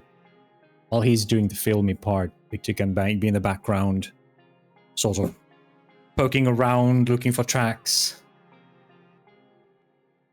So you're also just joining him in the wilds Well, yeah, as you're making videos? Yeah, since he doesn't have a job. Right. So he's like, well, I'm going to work with you on your videos and come with you since I don't have any other work here. And as you're don't think living anyone off wants to YouTube pay videos and eating wild game. Right. Speaking of that, Peter, I'm going to need you to make me an intelligence bureaucracy check. Ooh. I'm gonna hunt something illegal. As you go into Utah wilds and hunt stuff with your rifle. Let's see. Now, while that is possible, There's a bit of bureaucracy. but you do need to do some stuff. And depending on how you One succeed, success. one success. Okay, you realize you need a license in order to hunt some game. But you never really check on what you are and aren't exactly allowed to hunt. Yeah. You know you're allowed That to hunt sounds like deer, Peter. but you're not sure about anything else. Can I make a law check? Since I'm there with him. So You are there with him, but this sort of required that he checked some stuff beforehand. But I will allow you a more difficult law check to sort of, assist him to retroactively try to sort some stuff. So give me a DC 7 intelligence law check. Okay. As you're trying to verify. Ooh, no, that's a botch. I look at a page, but it's not Utah page. Oh, Or not that's even a- United States. Okay, so the two of you know that you're allowed to hunt stuff because you have a permit. Yes. You don't know what you're allowed to hunt and what you're not allowed to hunt. supernatural things? Yes. You don't know. People? You have all you know is you have a license to hunt, Yeah. with a registration number, and you That is a never botch. follow up on checking what that is. Yeah. Meaning that the very first time anyone asks you anything about this, you could be in deep shit. But yeah, I mean, if you're in the middle of nowhere eating some animal that you've bagged, Yeah. it's probably fine, right? Not to mention disposing of it. You have Yeah, absolutely no idea on what the rules of that are. So maybe you'll kill some endangered animal that you're not supposed to kill, and then eat it, which you're not supposed to do, and then leave the carcass lying around, which you're not supposed to do. So, simply put, the following month was harrowing for the wildlife of Utah. Oh, yeah. You It's mean heading that was straight for likely us. what happened?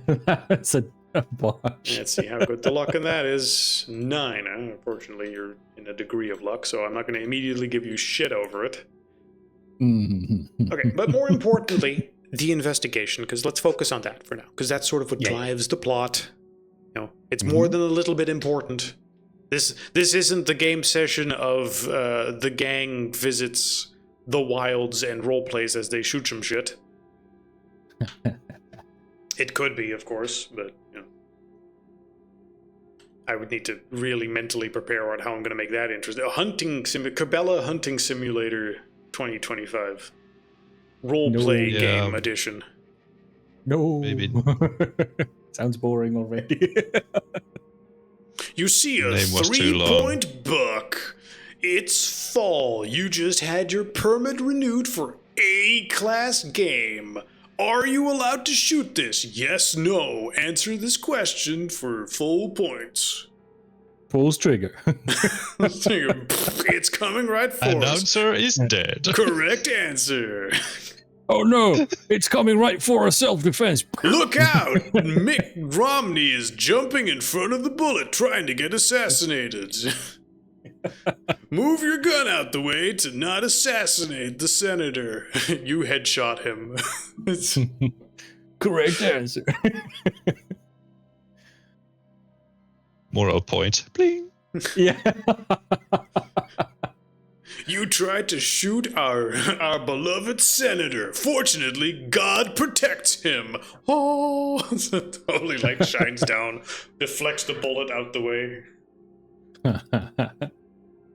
He said the prayer, "Thank you, God, for protecting me from that bullet," and then he runs off screen.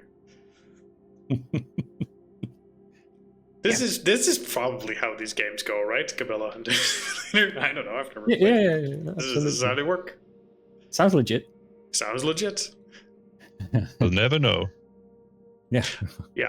Okay, back to the other two before I derailed the campaign. Bruno Tinkle Punch, you've had a long day of teaching women how to punch each other. Yeah. And Jerry Marcus, Cans you've involved? done things. The two of you will then spend a month in your free time investigating the area. How would you like to do that? The others are camping, and unless Marcus is like, no, I'm obviously also camping with them, in which case I really might need to turn this into, a camping adventure. No, I don't think so. So basically, the company is done. Just let me send the picture on the Discord. Oh, cool. Just a Good moment. timing. Yes. I am ready. So the Horizon Associates has Oh my been god, he's created. even bigger and blacker than before. Yeah. Of course. And he lets his beard to grow and he gets glasses, which do nothing, just change a little bit of his appearance, and also lets his hair to grow a little bit. To make look at these fucking pictures side by side and tell me this is this. Yeah. Yeah, AI is not yet there. It's not perfect, to be fair, but you can get the idea. I mean, you could have just used You can the give it the original source image picture as and then a- tell as it a make it like this basis. guy. You don't have to describe him. It's fine, but Yeah, now that's it's what I a use for running gag taxes. that Marcus is just a fucking fluid race. Still don't know what the I'm fuck a he is. master of disguise. Yeah, He really. grows darker every time he changes something about himself. He's got. It's a Disney production. You've got the reverse thing that Michael Jackson has. You have reverse vitiligo. Yeah. You become bigger and Yeah. blacker every time. Well, the idea was that it wouldn't totally look like himself, so maybe he put some color filter Yeah, going on. on the Photoshop or something like that. Goes around saying, "Yeah, that's ignorant." Okay. Yeah. Yeah. Okay. Tell me why Marcus looks different. Just in a few words. You got signed by Beard, Netflix? glasses, Photoshop.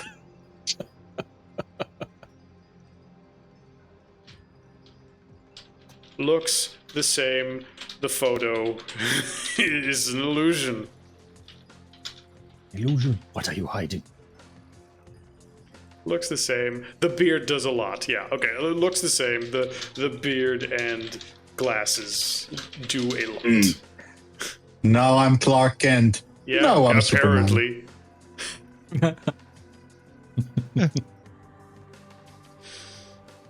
That's canon now. Where if Marcus Bruno. just grows a beard and puts on glasses, no one recognizes him. Yeah, Bruno, you go ahead and Go be a teacher. I'll go be a superhero. Real quick. I mean, that means that if he goes out, he needs to shave his head and beard. Right? That Well, in here, nobody knows me as me, so no, I don't need to.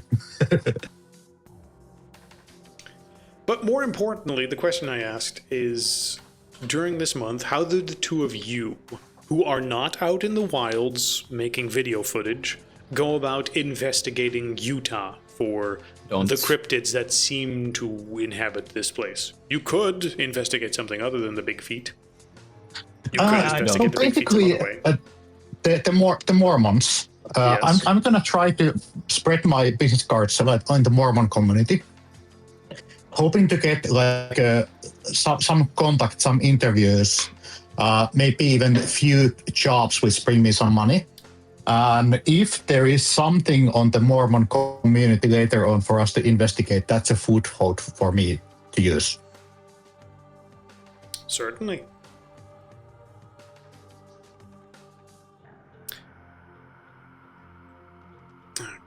Where do I put this picture in a way that it doesn't... Oh, wait. I'm going to do it like this.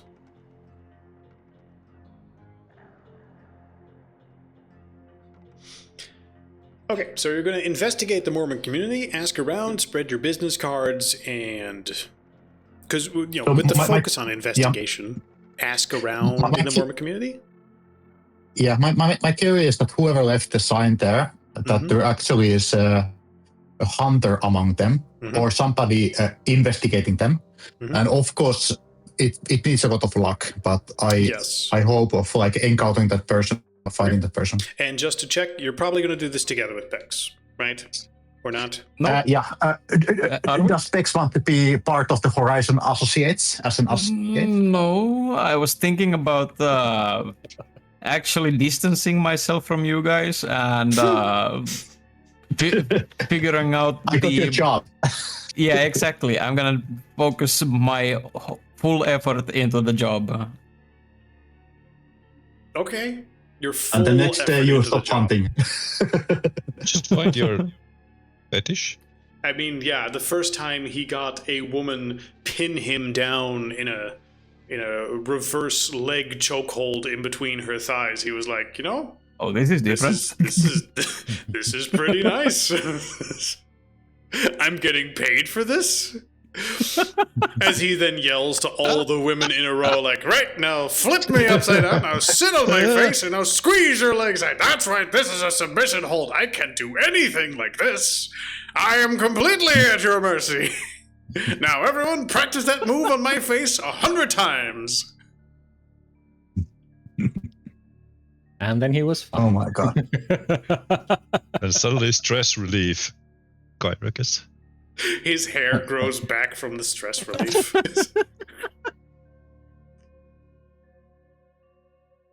I feel like a young found god. the miracle cure.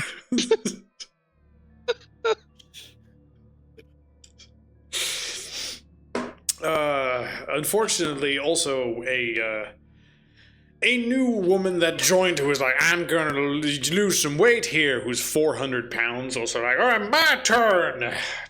And then Bruno was unfortunately indisposed the rest of the day. Yes. As he got knocked out by that one. But yes, so you want to focus on, do you really want to focus on your job during this period until the others call you in? Pretty much. I don't really see any like You have realistic weekends and avenues of I mean, if these guys are just out camping somewhere and Okay, I well, don't really get what this with what Marcus is doing, so yeah, I'm just gonna focus on my job. let's put you on standby, available to be called in by whoever needs you to do something. All right? Plus, I mean, it's for the character, you know. It's Oh, of course. taking a break. After all those Actually drugs, taking he a break. needs a new addiction. Yes. And that addiction is punching women in the face. Okay, fair. I'm okay. I might be during the weekends. I might be looking for drug contact. Well, I mean, Greg. fortunately, you have someone who has more than enough knowledge of where drugs are being dealt in town right now. He had Greg. multiple contacts and job offers to him. Marcus, would you share that information with Bruno or not?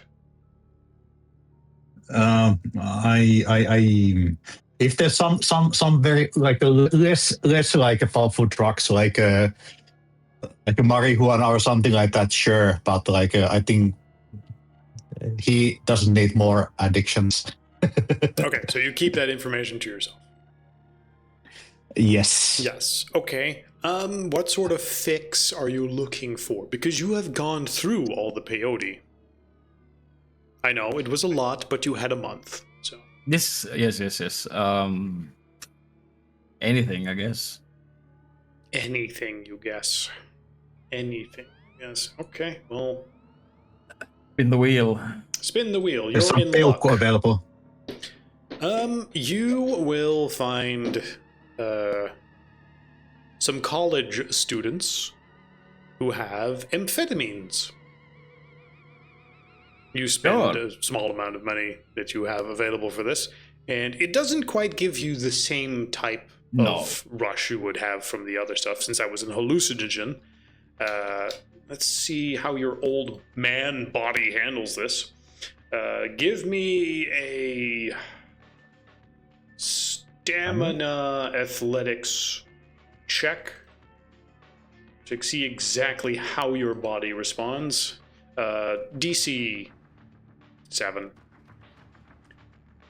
It's not that you're not going to fall over dead or anything if you don't succeed, and the drugs are going to work. But I want to know what sort of effect we're dealing with. Ooh, only one success. Only one success? Only one success. Let's see. Okay, so amphetamines will do what they're supposed to do for you, in the sense that you feel hyper focused, you feel full of energy. Oh yeah, It's speed. I'm gonna write the whole fucking training program for like the next couple of weeks, Yes. which is But- way more personalized than it needed to be. Yes. But it does not in any way give you that same flow of creativity that the peyote gave you.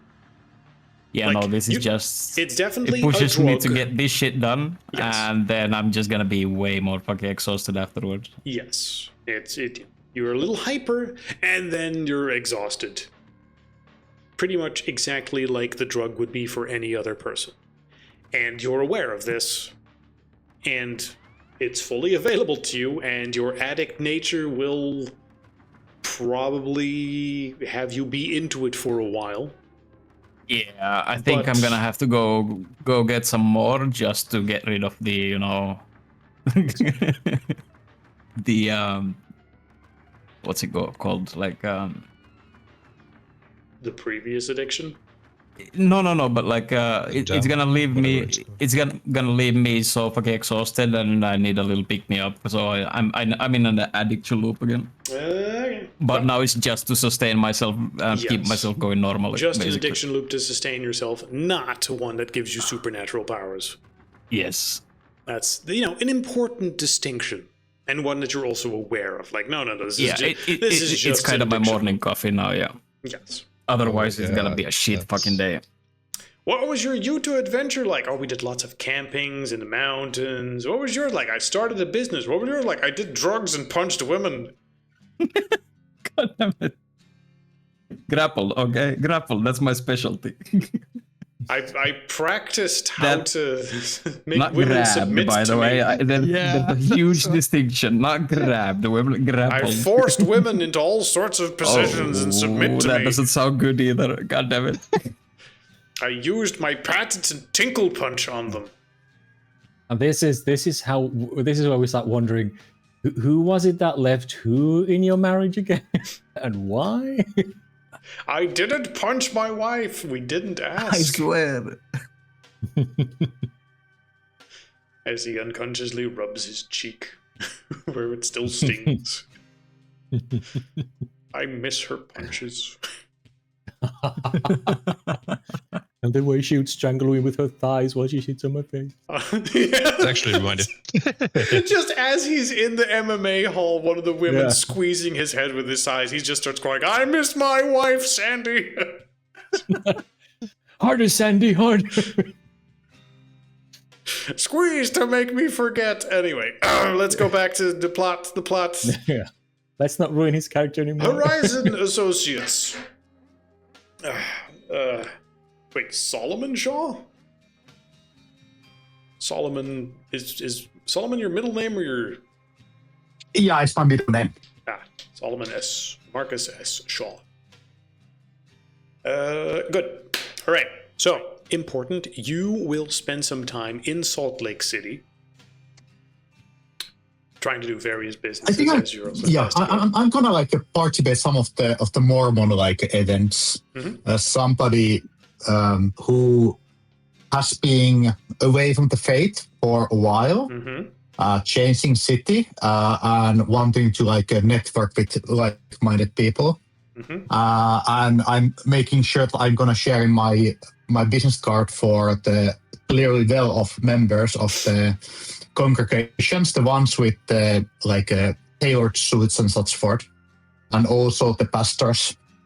And hopefully something comes out of that. Sorry, did you say you are pretending to be a Mormon who has spent left the faith? Let's say that like somebody who has been straight and maybe trying to find his way back. I'm keeping it very vague. Read the Book of Mormon just in case. Get some theological questions. Yeah, I'm gonna ask ChatGPT to like make it into a 10-page like summary and read that one. Just be like just watch the South Park episode. It's good enough. Oh yeah, that works. Yeah. Just be like Trump when asked, "What's your favorite part of the Bible?" Oh, it's all my favorite. I like all of them. All the parts are great. I can't decide. The ending is good. Yeah, that's the only part I've actually read. Okay. You attempt to craft this particular personality for yourself, this cover identity, as a man who was part of the Mormon faith and then left and is now sort of coming back. For my own picture, in this story you're crafting, how young were you when you left the faith? Let's say that like a 10, like one of those decisions that like was made for me. Okay, I'm gonna assume that Marcus, at the very least, would look into certain things, right? Yeah, I have time. I have time. Like Marcus is like using a couple of days. Okay, to basically get like really into the most important stuff and takes notes and stuff like that. Okay. Give me intelligence research as you look into this stuff real quick, but as you craft your identity for yourself. One success, some information after you've already started. 2 successes, you know stuff beforehand. More. Yeah. Also to little bit balance the time used, I'm gonna use 1 willpower on this one. That's perfectly fine. That is what willpower is for. Don't forget, when you think it's important for the adventure, you do have it. So 2. 2 successes. Okay, good. Yep. That means that you will quickly, while researching it, find out that there are almost no black people in the Church of Latter-day Saint. You would be an extreme minority. So the idea that you could just walk in this and say, like, oh no, I used to be a member, is going to be a very, very big pill to swallow for anyone you talk to with this. That's the reason there. Are they openly racist against the idea if I would be like somebody who has moved in and is just interested about it? Well, I mean, officially they're not racist anymore. What? I mean, 1978 ended that the priesthood had restrictions, and from that point on, black people could join. It's Historically, their presence in church leadership has been extremely limited, but now there are a few examples of Black Mormons. Okay, I'm just gonna like hope the best that they have some political motivation of like getting one more. If not, I need to get the help of my associate Twinkle Punch to get involved. You can't convince me to allow this black man in by the hitting church. hitting Cindy, people. sit on his face. I'm convinced. It's okay. Oh. Let me into your face. At the door. I want to join. Okay. Good example of a player have no idea what the Mormons are doing. Well, that is sort of a part of it. Like, part of this whole road trip thing is you would learn stuff about the various Kinds of places. aspects. Every state has its own little bullshit happening. Okay. I'm just going to say that as you investigate stuff, you will meet a man. Stephen Hopper, who will talk to you about the various things, and he is a member of the local Mormon community. Opening, welcoming you. You talk to him about a whole bunch of stuff. You realize he is very open, shares a bunch of information about the various tidbits. And he is one of the first people that, is really accepting of this story that you're spinning, and even sort of gives you certain leads that you can easily hop on to. Like, oh yeah, he proposed, oh, you're probably, part of that and that family. They moved out a while ago, giving you all sorts of ins for your cover story. Yeah. Yep. Additionally, you're asking him all sorts of questions. Feel free. He invites you to their ceremonies and whatnot. If you want to go back in, of course. The faith has been renewed all over the place recently. It's been almost a citywide phenomenon. How the influx of youth has just come right back to the temples. It's like they've realized that they've been missing it for the past few decades. Yeah, Marcus is gonna give all the answers that he wants to hear there, and like also tries to get a bit of like he's telling that he is part of like of this YouTube channel that is investigating mostly about the nature and like things about what's going on there, but is also interested about the weird and the strange and maybe miraculous about happening in this area. And hopefully, I'm leaving it on the air, like it's basically. And then if he catch it, good for me. If not, it's fine. Yeah, you talk about this over coffee somewhere as he shares his experiences and answers your questions and whatnot. He has time for it. You caught him at a good time, and yeah. Miraculous is exactly the right word for it, Marcus. I'm telling you, it is like a revelation or gift from Jesus Christ himself to give this new view on life and these, mysterious creatures that have been spotted all over the place, Bigfoot or whatever they are exactly. And it has been driving people with this renewed sense of mystery and wonder of what the Lord has to offer and what there might be out there for us, as opposed to this mundane city life that I'm trying to come up with the right words. There was this preacher a while ago who had this amazing sermon on it, and it just filled me with this insight. Like, yes, why didn't we see it this way? I'm trying to remember his name. Anyway, it was an amazing sermon. So somebody new in this circle? Somebody who with fresh ideas? He's been, I think he's been active for like a decade.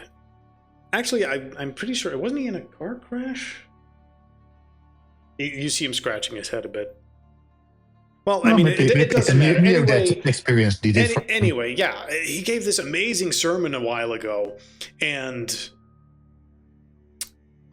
you could just see the entire congregation just suddenly snap and get it, right? And it just sort of clicked everything If you happen together. to remember it, I would really like to listen to one of his sermons. Oh, of course! I can highly recommend it. I invite you to visit our next community meeting. It's this Sunday, a few days from now. Mm-hmm. It's the local center, and he will point to. Let me give me a Mormon temple that's not weird looking. There's supposed to be Temple Square. arcs. Oh my God! Why do these Mormon temples just look so fucking enormous and grandiose? They wait, what? Why do these look Because different? they have all the money. They have all the money. What the Yeah. That is a really good looking building. Yeah, that is a fucking building and a half. Yeah, thank you, my friend. I'm humbled by all the hospitality. You are more than welcome. Just because we stray a little bit from what God's plan is for us doesn't mean that we can't re-find it. We're all young at some point. As you know, in my profession now, I'm handing out my business card. Sometimes those strayings, sometimes the gods wants us to help people out, and that is one of my purposes on life. Absolutely. To catch the train people and letting them to find the way. Absolutely. Well, that in a way, that is what religion is all about, isn't it? To find the will of God and exactly what sort of role he has for us in life. I mean, the stories are nice and all, is that they talk about prophecies and the angels coming down and giving revelations to Joseph Smith, but really it's the fundamental daily life that's ultimately important, and the sense of community it brings all of us. You remember Marco's eyes, right?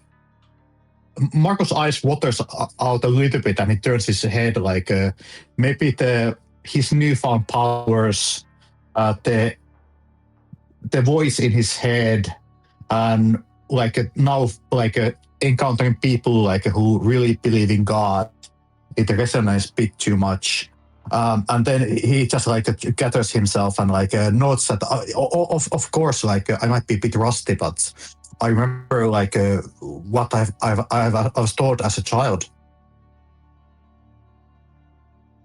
Yeah, well, what parts do you remember clearly? I've had parts that always resonated more for me. I'm curious what they are for you. Mark's gonna give a quite safe answer, something that would be taught for the young people, based on what he read. Maybe some of the more miracles, Okay, I understand that you of God, stuff like that. I understand that you as a player probably don't know a lot about Mormon stuff, so just Google single story, or just ask one single story that's well known in Mormon circles, and then tell me let's go to one that I actually know that. How did the founder actually met with the angels and got the visions and the tablets and such forth? So let's go with that one, without me needing to actually go Google and delay the game.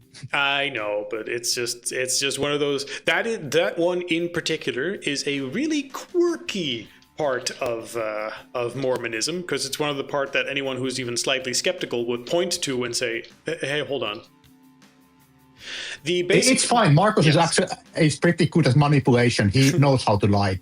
But yes, the core story of the LDS Church and Mormonism is that Joseph Smith in 1820s was visited by God the Father and Jesus Christ in a vision that told him that all other churches were wrong, and later he was guided by an angel named Moroni to a set of golden plates buried in a hill really close to his home in upstate New York.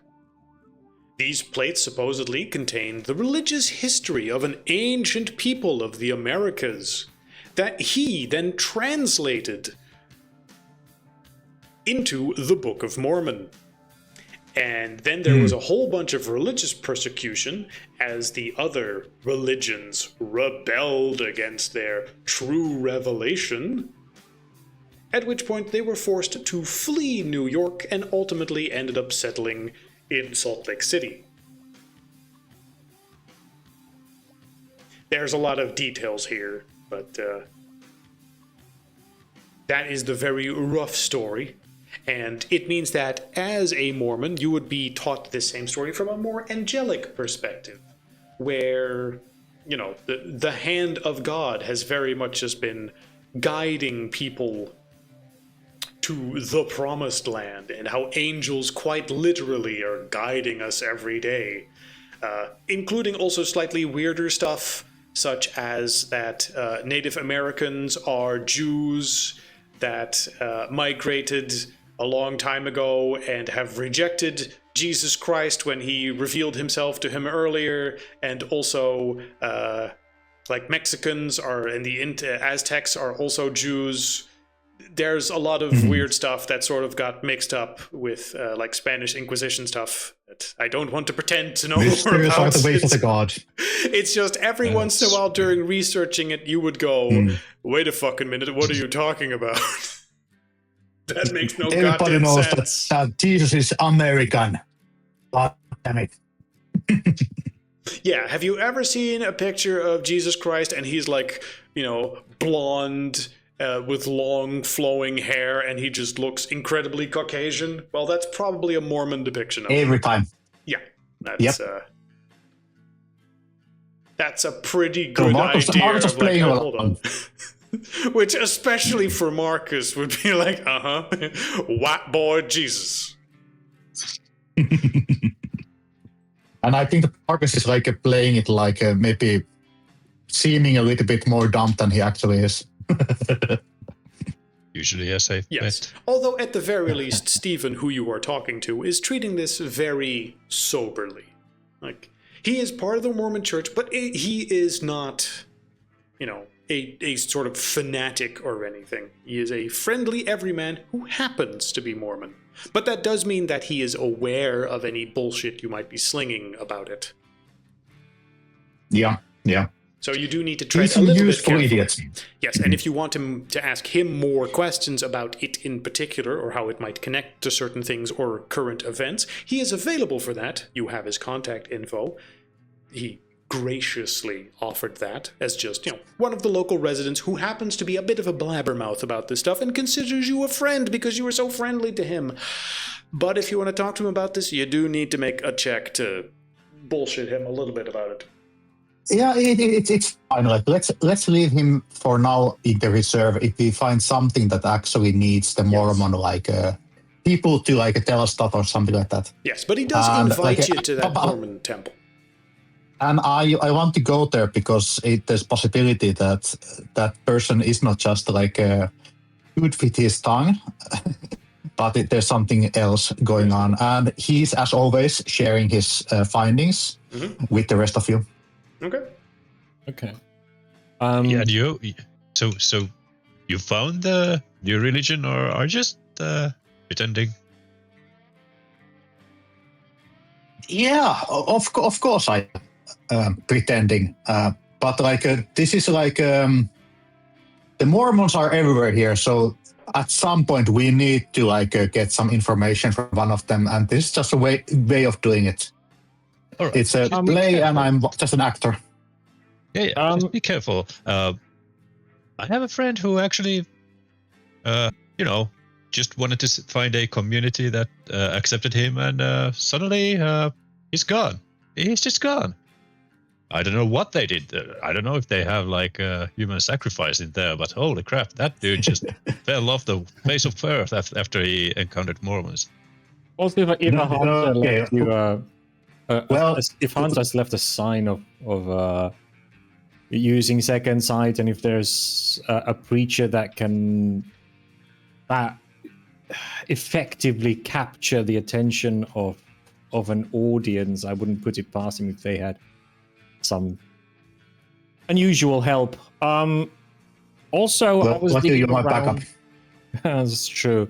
Also, I was digging around as we were talking about the 3 big black giants that we saw, and there never seemed to be too much more, and a surge of belief apparently in this area in general.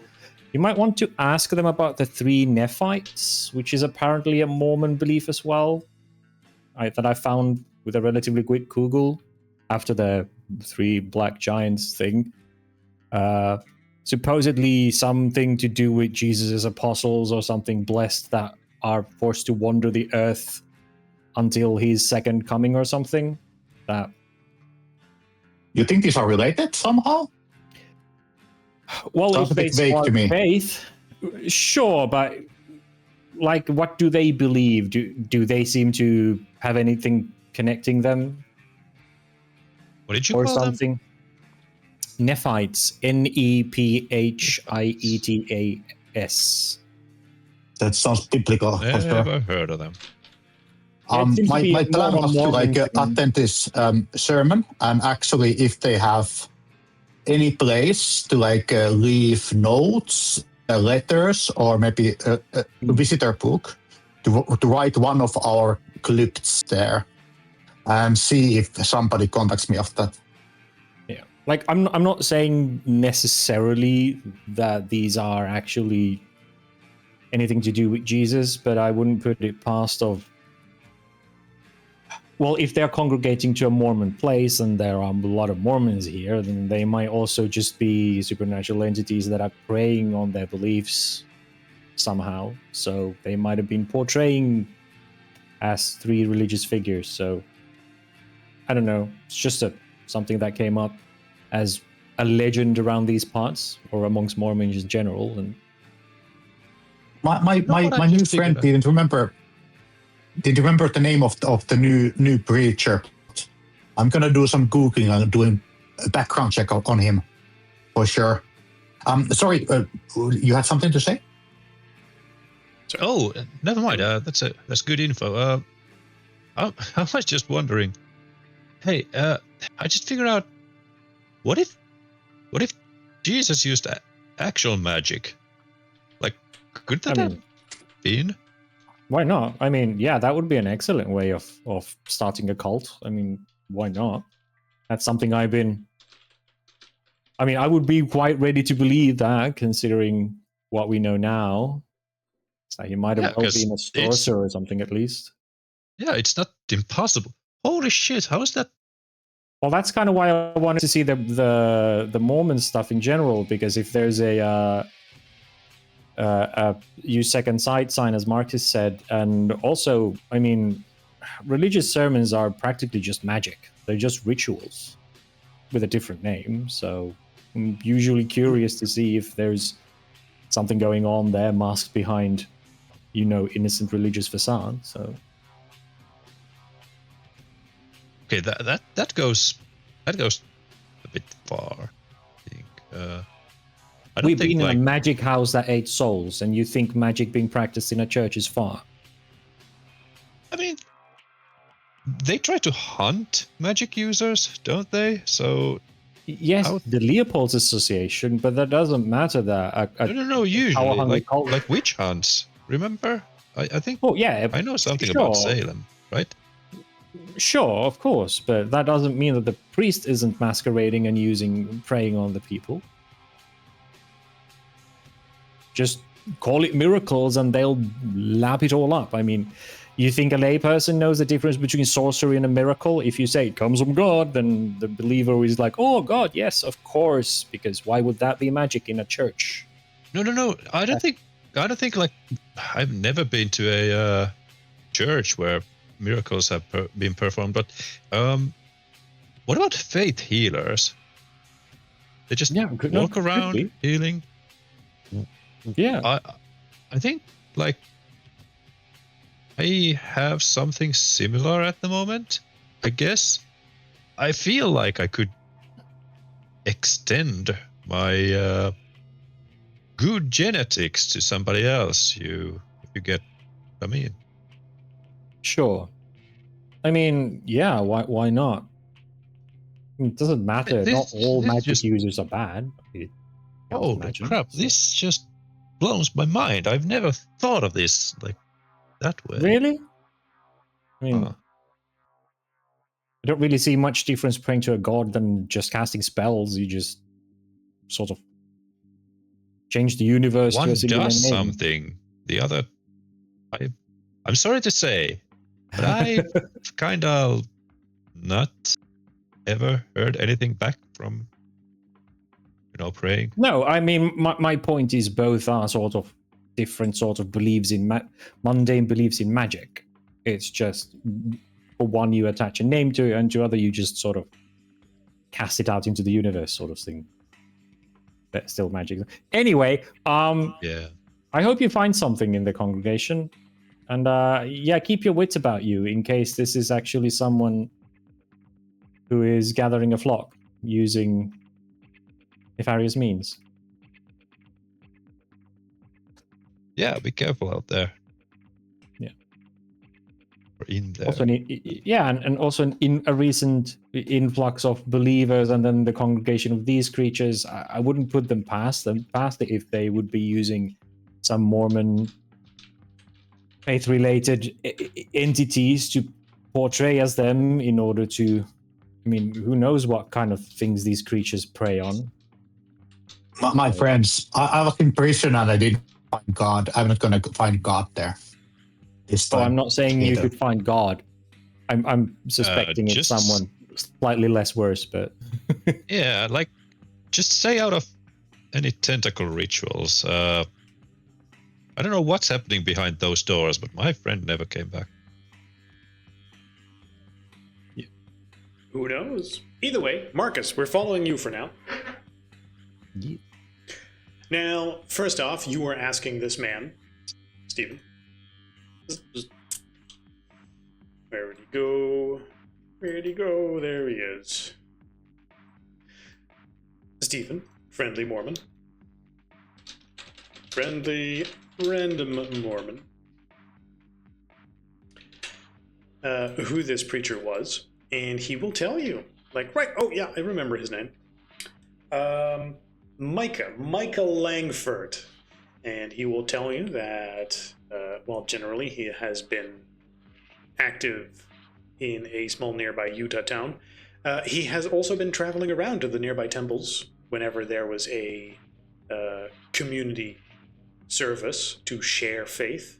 And he would, show up and preach with this incredible zeal that inspired everyone there.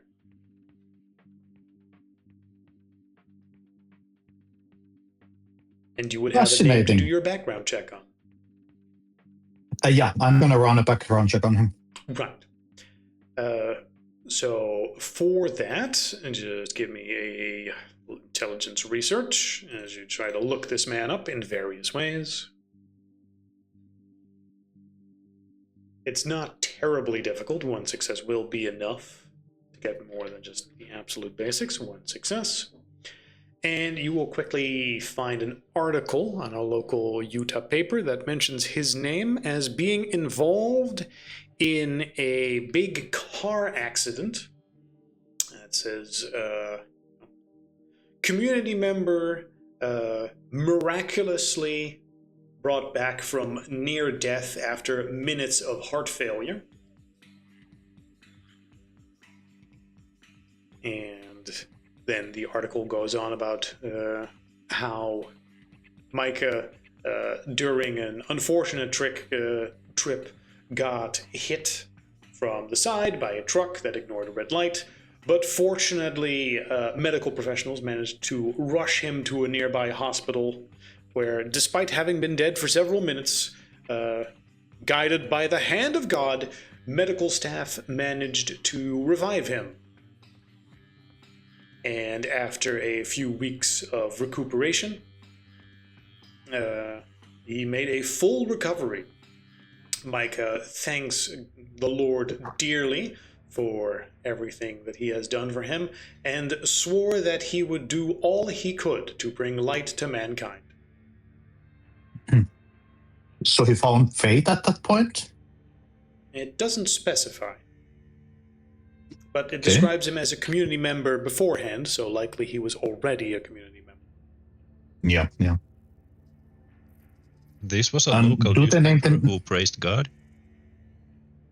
I mean, that's hardly the rarest thing in the world. Local Mormon praises God. Yeah, definitely. No, I was. Yeah. So it was his word.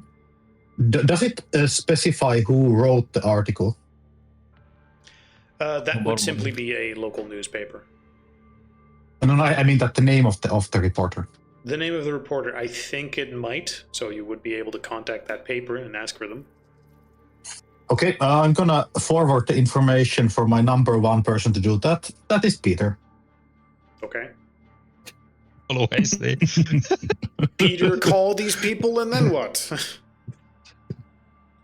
Okay, so you're forwarding the number I'm to gonna call Peter. telling him to do what? I'm gonna call Peter and say that, like, I have a feeling that he got juiced up in that hospital somehow. Maybe he got like blood from somebody or something like that. Something weird happened. And usually these reporters know more than they write. So there could be some interesting tidbit there that just didn't end up like go through the editorial.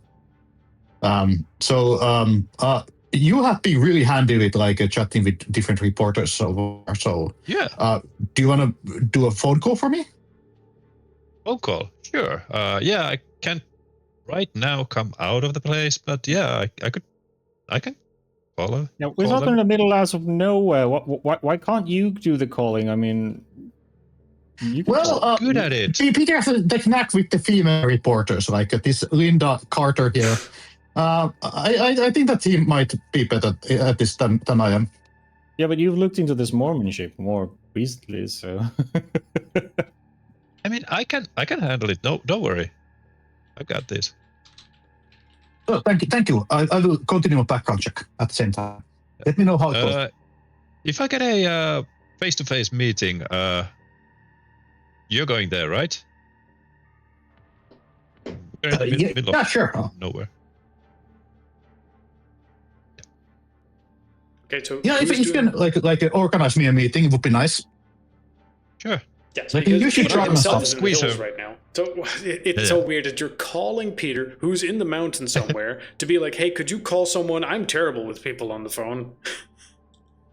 Yeah, that's what Victor was like. Asking You're literally Peter. doing this. Well, I've handled things before. Yeah, okay, no, I guess Horribly, but they don't know does that. Peter, does that mean that you call the woman that you're given contact info of? Yeah, I mean, you're given a newspaper and a Well, name. yeah, baby. You know, call the Salt Lake City Times Hi and there. ask for Linda.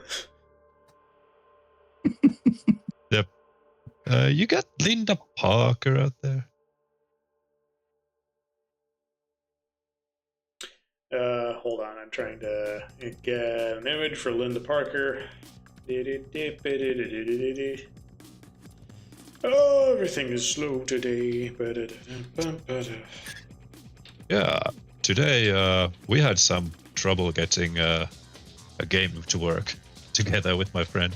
Just the internet in his home just completely had itself. And after that, the game just kept on crashing. It's like, holy crap, let's not do anything. Some days nothing fucking works, huh? Anyway, Yeah. you call Linda Parker. The Salt Lake City Times. Linda Parker. Salt Lake City Times.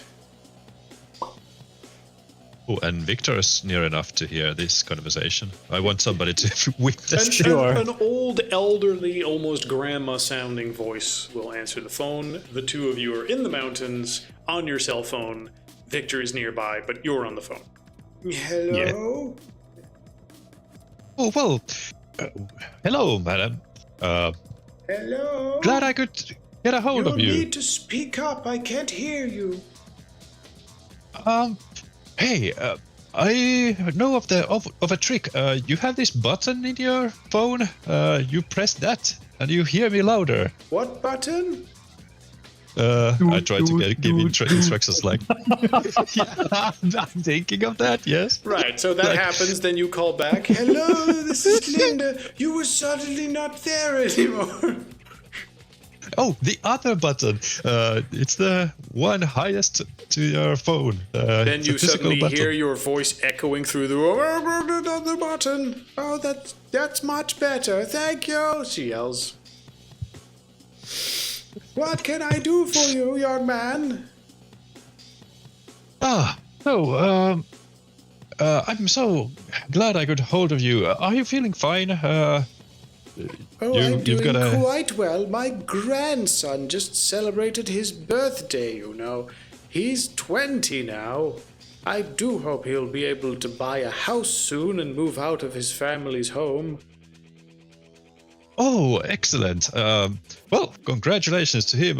You know, when you I happen was to- a young whippersnapper, I bought a home for £20.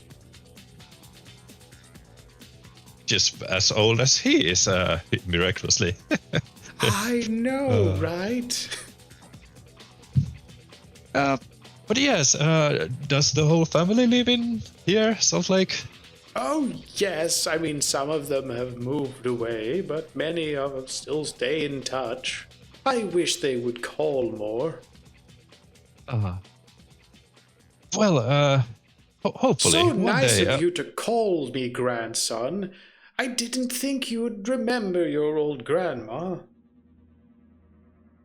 Oh yes, of course. With Thanksgiving coming up and everything, I thought we'd better Oh, you're talk actually before going we to see. visit this time? It would be so Yes, nice to see some of the family again after they skipped a few times now.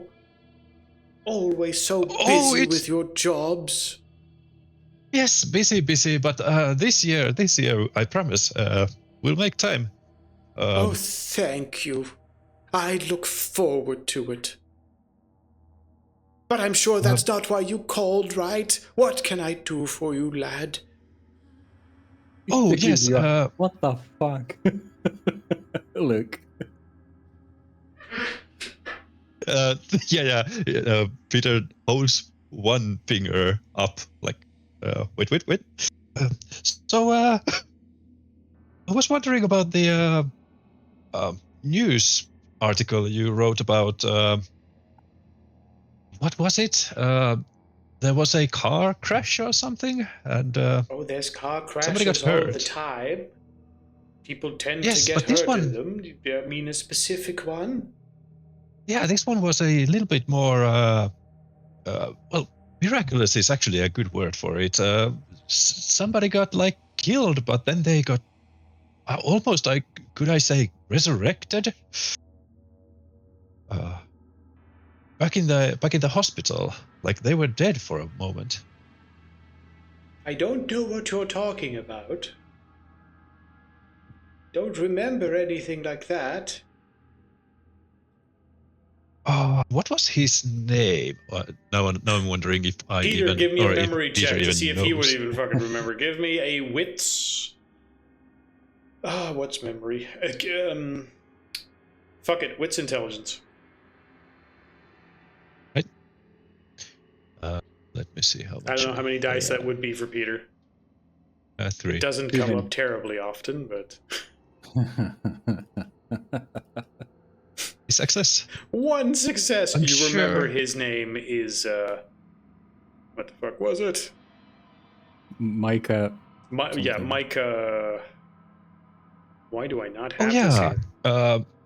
It's the brother Micah. I'm on the wrong tab. That's why I can't fucking find something it. or Yeah, other. Micah Langford. Micah. I'm sure it was a lang, something like that. Right, that's what you say on the phone. Lang. Saying the name will make Linda go, "Oh, right, Micah. You know, he was a good friend of your father." Yeah, it was such a blessing that he managed to make it through that accident unscathed. I remember it very clearly because it's some of the few happy news stories I get to write about. You know, always Yes, I have to thank write God. up stuff when terrible things happen. I mean, all of my friends constantly dying from old age. Oh, don't be like that. I'm sure we'll meet in weddings more than, funerals. I do hope so. Were you planning to get married soon? Oh, well, we're just trying to find when the time is right, with the, maybe I have a new opportunity with a new job, so maybe I get, more finances. And, Well, you need to hurry. I'd then like to see some more grandchildren before I pass. Yes, great grandchildren. Yeah, of course. I'm not gonna say what I was gonna say because I respect you. Hey, could we? Grandma, So- I'm not going to say what I wanted to say there. So, about Micah. Do you remember what happened exactly? Did you? You Well- experienced yourself, right? I mean, I had to keep the story pretty small, but, yes, after that terrible car accident, he became just a very pious member of the community, full of life and energy and on a mission to spread it with everyone. Honestly, before that, he was a bit of a stray boy. He was part of the community still, but we were all very worried about him. Afterwards, it seems like he finally got his things together, so in a way, it seems like he was very much touched by the Lord. Well, he leads us in mysterious ways. He certainly does. Touched by an So- angel, as it were. And were you there personally? Oh, Or did you just no. hear this later? I just reported on it afterwards and talked to him briefly in the hospital when I went to visit. What was he like then? Honestly, it seemed like he was positively beaming with energy.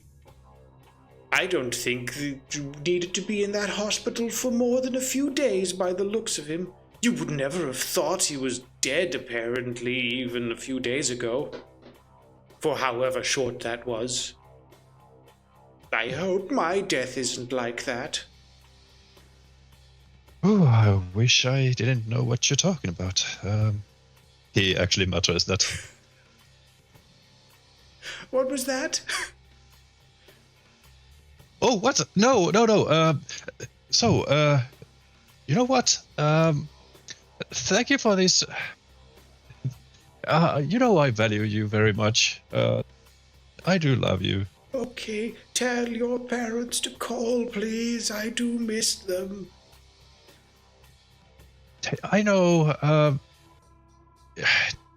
I mean, it's not like we meet with father that much either. Do you know if he still lives in the same area? I hope In the same so. house, I It mean. would be terrible if they didn't give me an address change. Holy shit! This family is so dysfunctional. At least with me putting my finger. Not you stirring the pot. Yeah. Ugh. All right, the same old address. All Which I, right. of course- Hope to see you soon. Yeah. And she mentions the See name you like soon. Jeffrey.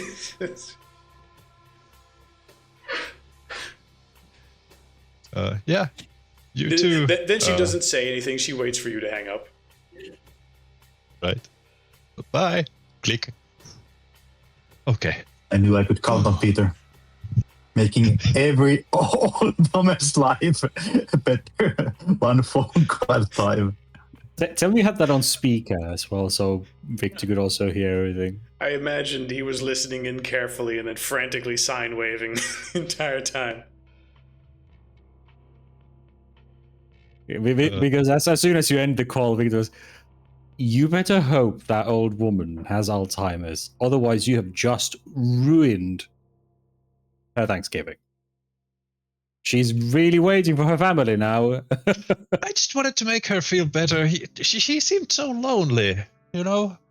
Yeah, and anyway, imagine that loneliness when her family promised to come and no one arrives. Don't I'm worry, sure we they- will find out how the son looks like and disguise Peter look at him. Send him there. Yeah. So- I mean, there's a good month for Yeah. before it's end of November, which is when Thanksgiving is. So, I'm sure they'll it's probably you know, fine. they'll probably It sounded call like her. it sounded like they have not dealt contact and failed to appear for several years. So it's, Sure, sorry. I didn't think this through, but anyway, what I got is this, and I just relay the information that she wasn't even there when it happened, but Micah was like beaming and healed super fast. So either way, something sounds like something took miraculous over. happened. But the question is like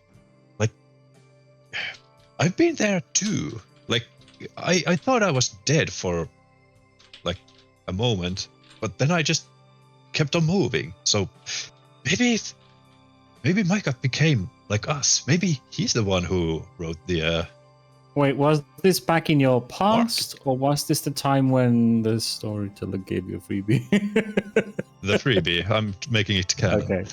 Sure. Okay. Fine. I mean, maybe, but at the same time, I mean, Yeah, vampire. It could be Re- anything. I know. well, I'm not saying vampire, considering he seems to be moving during the daytime. Sure, whatever you have, like supernatural creatures, maybe a zombie. I don't know. That's something along those lines. Yeah, Walking Dead, a walking corpse, is what I had in mind. I mean, if you remember what you weren't there. Murder Mike told something about, because apparently he had killed one of those Walking Dead things, and it was like one moment it looks like a normal person, and then the next it isn't. So, I mean, who knows what forces drive such a thing, or whether or not they can go, oh, I have been healed, and not realize that they are a walking corpse. But it does sound awfully strange. And by the way, this is I'll make it a group call, so everybody can Right. pitch in and You share we can talk information and discuss. Well, In even the our background, you hear the punching Lord, of that women. Jesus was awakened from death. So let's not judge. But I think that he is one of us. I would say, even sharing some of the same powers than me and Peter have. We heal super fast. Yeah, but the question is, like, at least me, I couldn't just sit in a church trying to like convert people day in, day out. I have to go. I have to like do something about it. How is he just there if he's one of us? That Maybe he has a different calling, gathering an army. And based on what the Arcanum guy said that I first talked to, I briefly talked to him about our situation, and considering our sort of, I hate to say awakening, but when the sort of when we started exhibiting our urges, and when we started seeing the world as it is, none of that mentioned a close call with death. It was more like an encounter with the supernatural. So unless he had one in the hospital, or the truck was a ghost bus or a demon truck from hell, it doesn't really seem to fit the sort of bill. Now, I'm not saying I'm an expert on knowing what awakens people to the realities, but I still wouldn't. I hesitate to accept him as one of us. What if what if this was before? Maybe he was already. Maybe he got the calling already, and some supernatural being tried to, run the lights with a truck to kill Oh, him. that is entirely possible. I mean, like the old lady said, he was sort of a lost lamb, and well, working in our field of whatever this is would probably certainly shake faiths. The first question would be, why wouldn't all... Anyway, we're not getting into theological discussions here. But yes, I mean, he might have been one of us, and sort of experienced his rapid healing that you, for example, have. But if he was medically considered dead for 3 minutes and then came back, can you do that? Can you just come back from death? I don't know. Certainly feels like it. I don't know, what happened, because I wasn't kind of conscious. Well, no, you were unconscious, but you were still alive.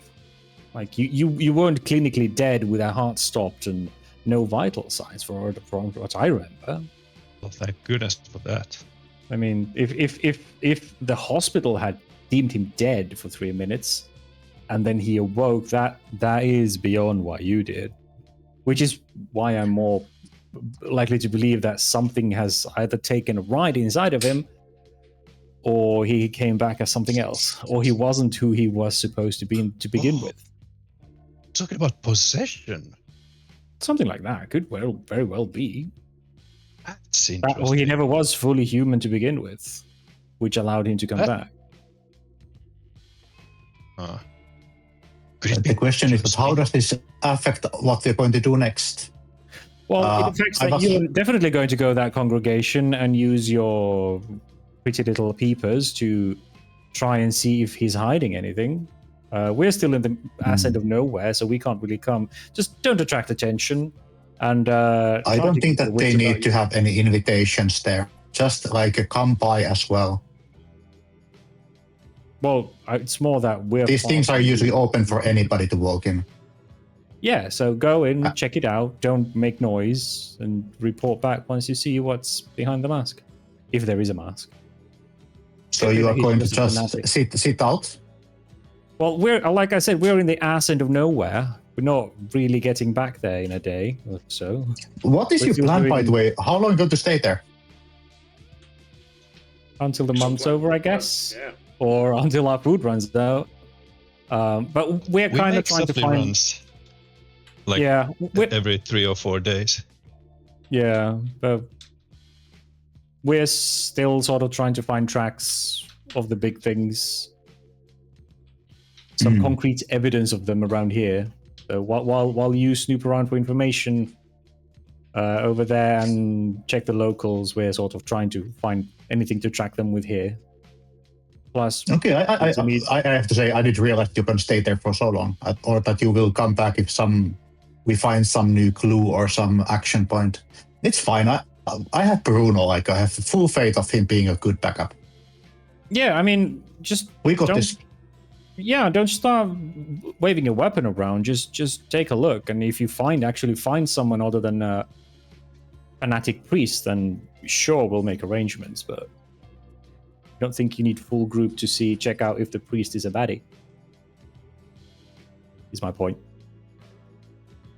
You're not going to shoot him in the front of the congregation anyway. So I hope that would be something. Just walk into the temple. Hello, bang. Maybe. I hesitate to say, but Bruno, will you promise not to shoot the priest if he's not a human? Wait, I'm here all of a sudden? You were in a group call. It's a group call. You were distracted punching women, but you were in the group call. Ah, okay. I mean, you can decide whether you answer or not. You did say you're distancing yourself from us, so you can decide whether you answer. Muffled in the back, squeeze.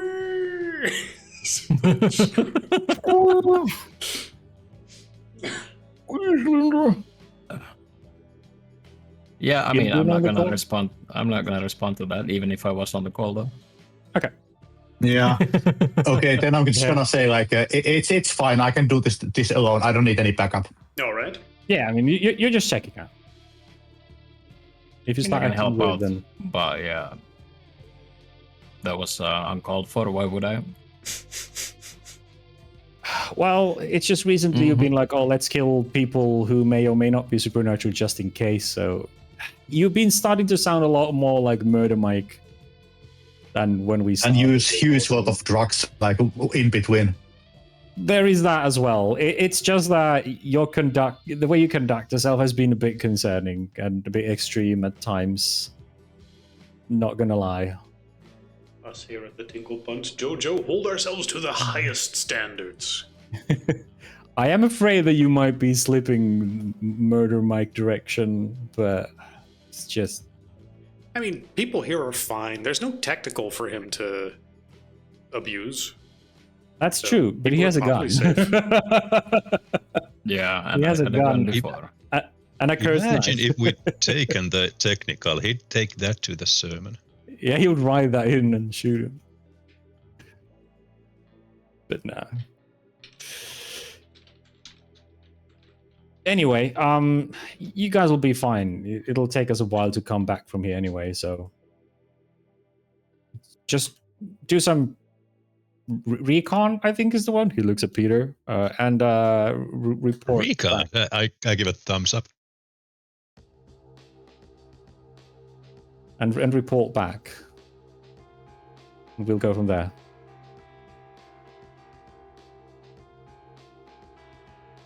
Yeah, okay. So that means that for now, it means Marcus tries to get whatever information he can, and then you regroup. All right? Yes. Cool. For now, staying with Marcus for a little bit. Is that okay? Yep. Don't get killed. I'm checking with Matthias. Get charmed or hypnotized. Okay, so Matthias. Not here. Not. Go ahead. Yep. Okay. I thought you said not here, so I got confused. Can you answer if he's not here? So you will make your way to. You ask around for this name. You figure out, because this is advertised, like, oh, holding community there, speakers, name.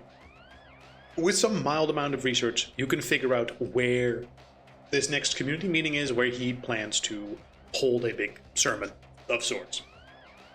I use that term slightly lightly because the exact structure is different from what it might be in churches you're used to. But he is invited as a guest speaker at a congregation, and you are invited there. Inside that temple, a fairly standard sermon is initially held. Some songs are sang. The crowd is quite into it. There's quite a bit of energy buzzing in there. Occasionally, the messengers have a little whisper of, "Hey, how about that guy over there with the weird eyes? Oh, maybe there's a car out in the back. Check your headlight fluid." But it's all background noise. It's all sort of the humming that you're used to of the mild distractions of the voices that sometimes buzz in your head, as well as the murmuring of this hall. Everything is sort of drawing your attention at once. You're not really sure what to look at.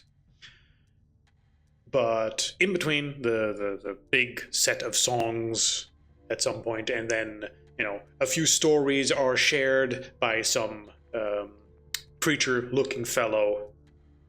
You've read up on it, so you sort of know what to expect, but you don't really know the ins and outs of it. It's very different to actually experience it. And after a while, just when you think, well, this is pretty boring and straightforward, the guest speakers are invited to share their piece. And the man you were interested in, Micah, is asked to come on stage and share some words. And everything just sort of goes silent. And let me see. I put my second sight on. Okay. Then let me. Let's see. This is it. Where is it?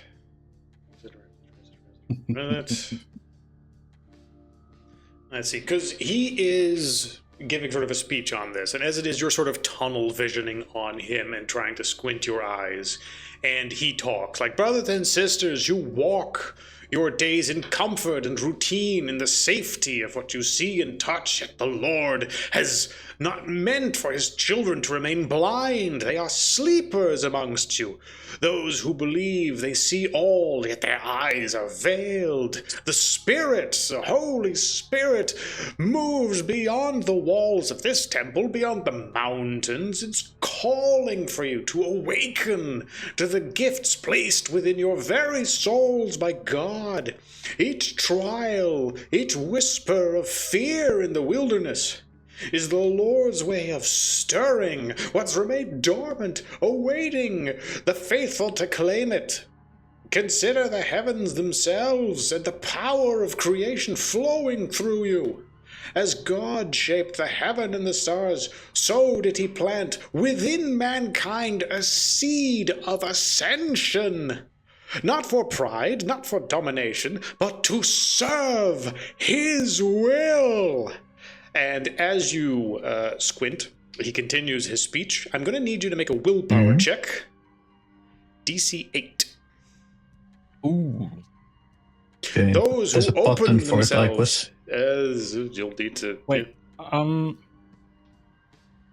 check the Yes. second sight thing Well, because I remember. the button I for know willpower check. Yeah, but there's not a button to reduce one. This is just for rolling your amount of willpower. But yeah, make the check in the meantime. I'm doing the thing. And question, is it the max or my current one? Your current. So if you use a point of willpower, Okay, so I've used. you've used one. Yeah. So So your Wait, willpower no? is slightly less. Yeah, he used. No? But are willpower checks down with maximum? Because that's like your stat, not how many points you have left. Honestly, not Yeah. entirely sure. If you're saying I'm it's pretty max, sure. I'm perfectly fine with that. It's DC 8. It's hard enough as it is. Go. okay. I fail. Fail. Yeah, all right. That's pretty fail. That's fine. As you activate that, he continues his speech. Consider the heavens himself. Where the fuck was I? The power of creation flowing through you.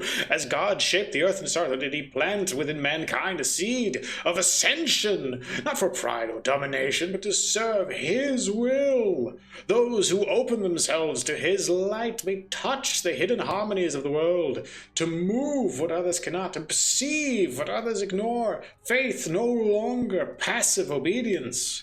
It is the courage to rise and act in accordance to the divine truth. And as he says certain of these words that I'm stressing, it goes over you like a wave of thunder. And every time he does, you just sort of tunnel vision on what he is saying harder as the entire hall just sort of fades out and becomes this massive white light. And as you activate your second sight, it is already quite bright to you before you activate it. And at that point, it is as if you are looking at the sun and then turned on night vision goggles on top of that. You get immense, you're just flashbanged. You are just in a white room right now with nothing. And you can sort of hear the sermon muffled, you sort of know what it's saying, but almost instinctively, everything besides that just goes quiet, and you find yourself on your knees, hunched down, fists in a, prayer position. And by the time you sort of regain your consciousness, everything is over, everyone else has gone home. Someone shakes you and just goes, hey, I know you're very pious right now, but you gotta go home. The thing with second sight is if you use that conviction point, you become immune to mind control. I know. Oh? I know. Trust me, I know how the mechanics work. Okay, yeah. I'm describing you what is happening. Sure. You are not mind controlled. That was just an alternative way to use conviction. Yes. No, I'm pretty sure you get all of the effects if you use second sight. That you get the Not bliss. the talk for now. Sure. Well, Marcus is slowly gathers himself from his knees, and that also plays like a little bit of like what has been going through him throughout the whole Yes. becoming a hunter, and like he is like seriously like thinking that did he actually see a real angel or Yes. something like divine, and he like basically like has needs a little bit of time to like find his legs, and then like just like walks back home slowly. Regardless of what else, you find yourself shaken and afraid for a reason you don't quite know why. And additionally, that murmuring you've been hearing the entire time of the messengers, it is dead silent. You don't hear them anymore. How often did I hear it before? Like a background noise. Like all the time? All the time. Sometimes louder, but constantly. And now it's I need to rest. I need to sleep. Like I'm just going to like fall on my bunk like at like our rental place. You go to your rental place and you go home and have a big long think. Yeah. If somebody calls me, send messages, I'm not going to answer. That's pretty accurate. As some of the others, because they knew you were going to go to the thing, then they're probably curious. So your phone will ping several times as the others are like, "Hey, how'd that thing go?" And then the second one is probably like, "Hey, do you need backup? Did something go wrong?" And then the rest of you are left wondering, "Oh fuck, do we need to go over there and rescue him from some killer Mormons that have kidnapped him or something?" I told you this would happen. And they're not really sure. They go in and they never come back. The following morning that is cleared up, but for that night, you are left all wondering, what the fuck just happened? We never should have let him go in alone. Yes. And that is where we will park the session as far as events go. Oh boy. Yep. You're dealing with something. It's definitely something quite powerful, yes. I mean, at least we have a clear, like, path. No? Yeah, shoot him. Exactly. No, punch him. Punch the devil out of him. Or God, or whatever the fuck it is.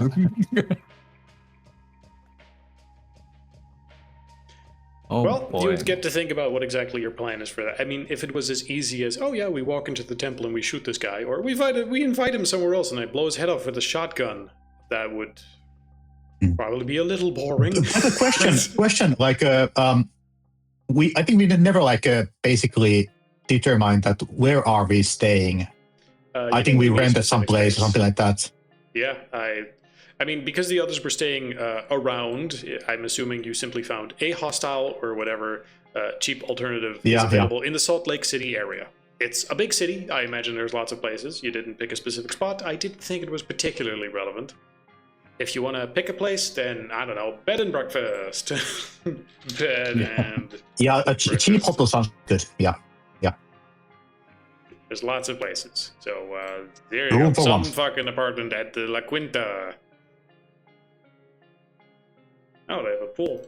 Neat. Oh, hell yeah.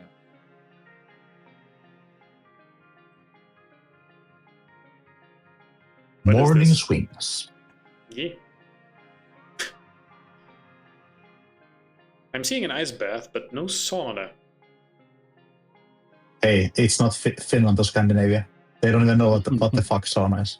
I suppose. Even if they do, you can't throw water on the rocks in the stove. Oh, it's an electrical device. Third rate. Oh, it's a hot tub. That makes more sense, I guess. That's the opposite of a sauna. Where you get hot and then you throw ice on yourself to cool down. Anyway, let's not get distracted by this stuff. Anyway, you saw something funky. Woo! we I found hope you all enjoyed the supernatural. session. Yeah, I did. I like that I'm the or Peter is the reporter guy. trusted man. Reporter We need to whisperer. talk to a reporter. Peter, go. Yeah. Hello. Are you a hot like lady? No. I'm your son. I will bring you grief and misery. Or stereo boobs. I like how Peach is the one we send in front, and then Victor's the guy who's sitting next by and going, Yeah. "You're putting your leg in your mouth." Why did you do that? Oh, okay. Anyway, the end of session. Good night, everyone. Good night. Good night. Good Yeah. night. Ending Thank you for the stream. session. Bye. Oh.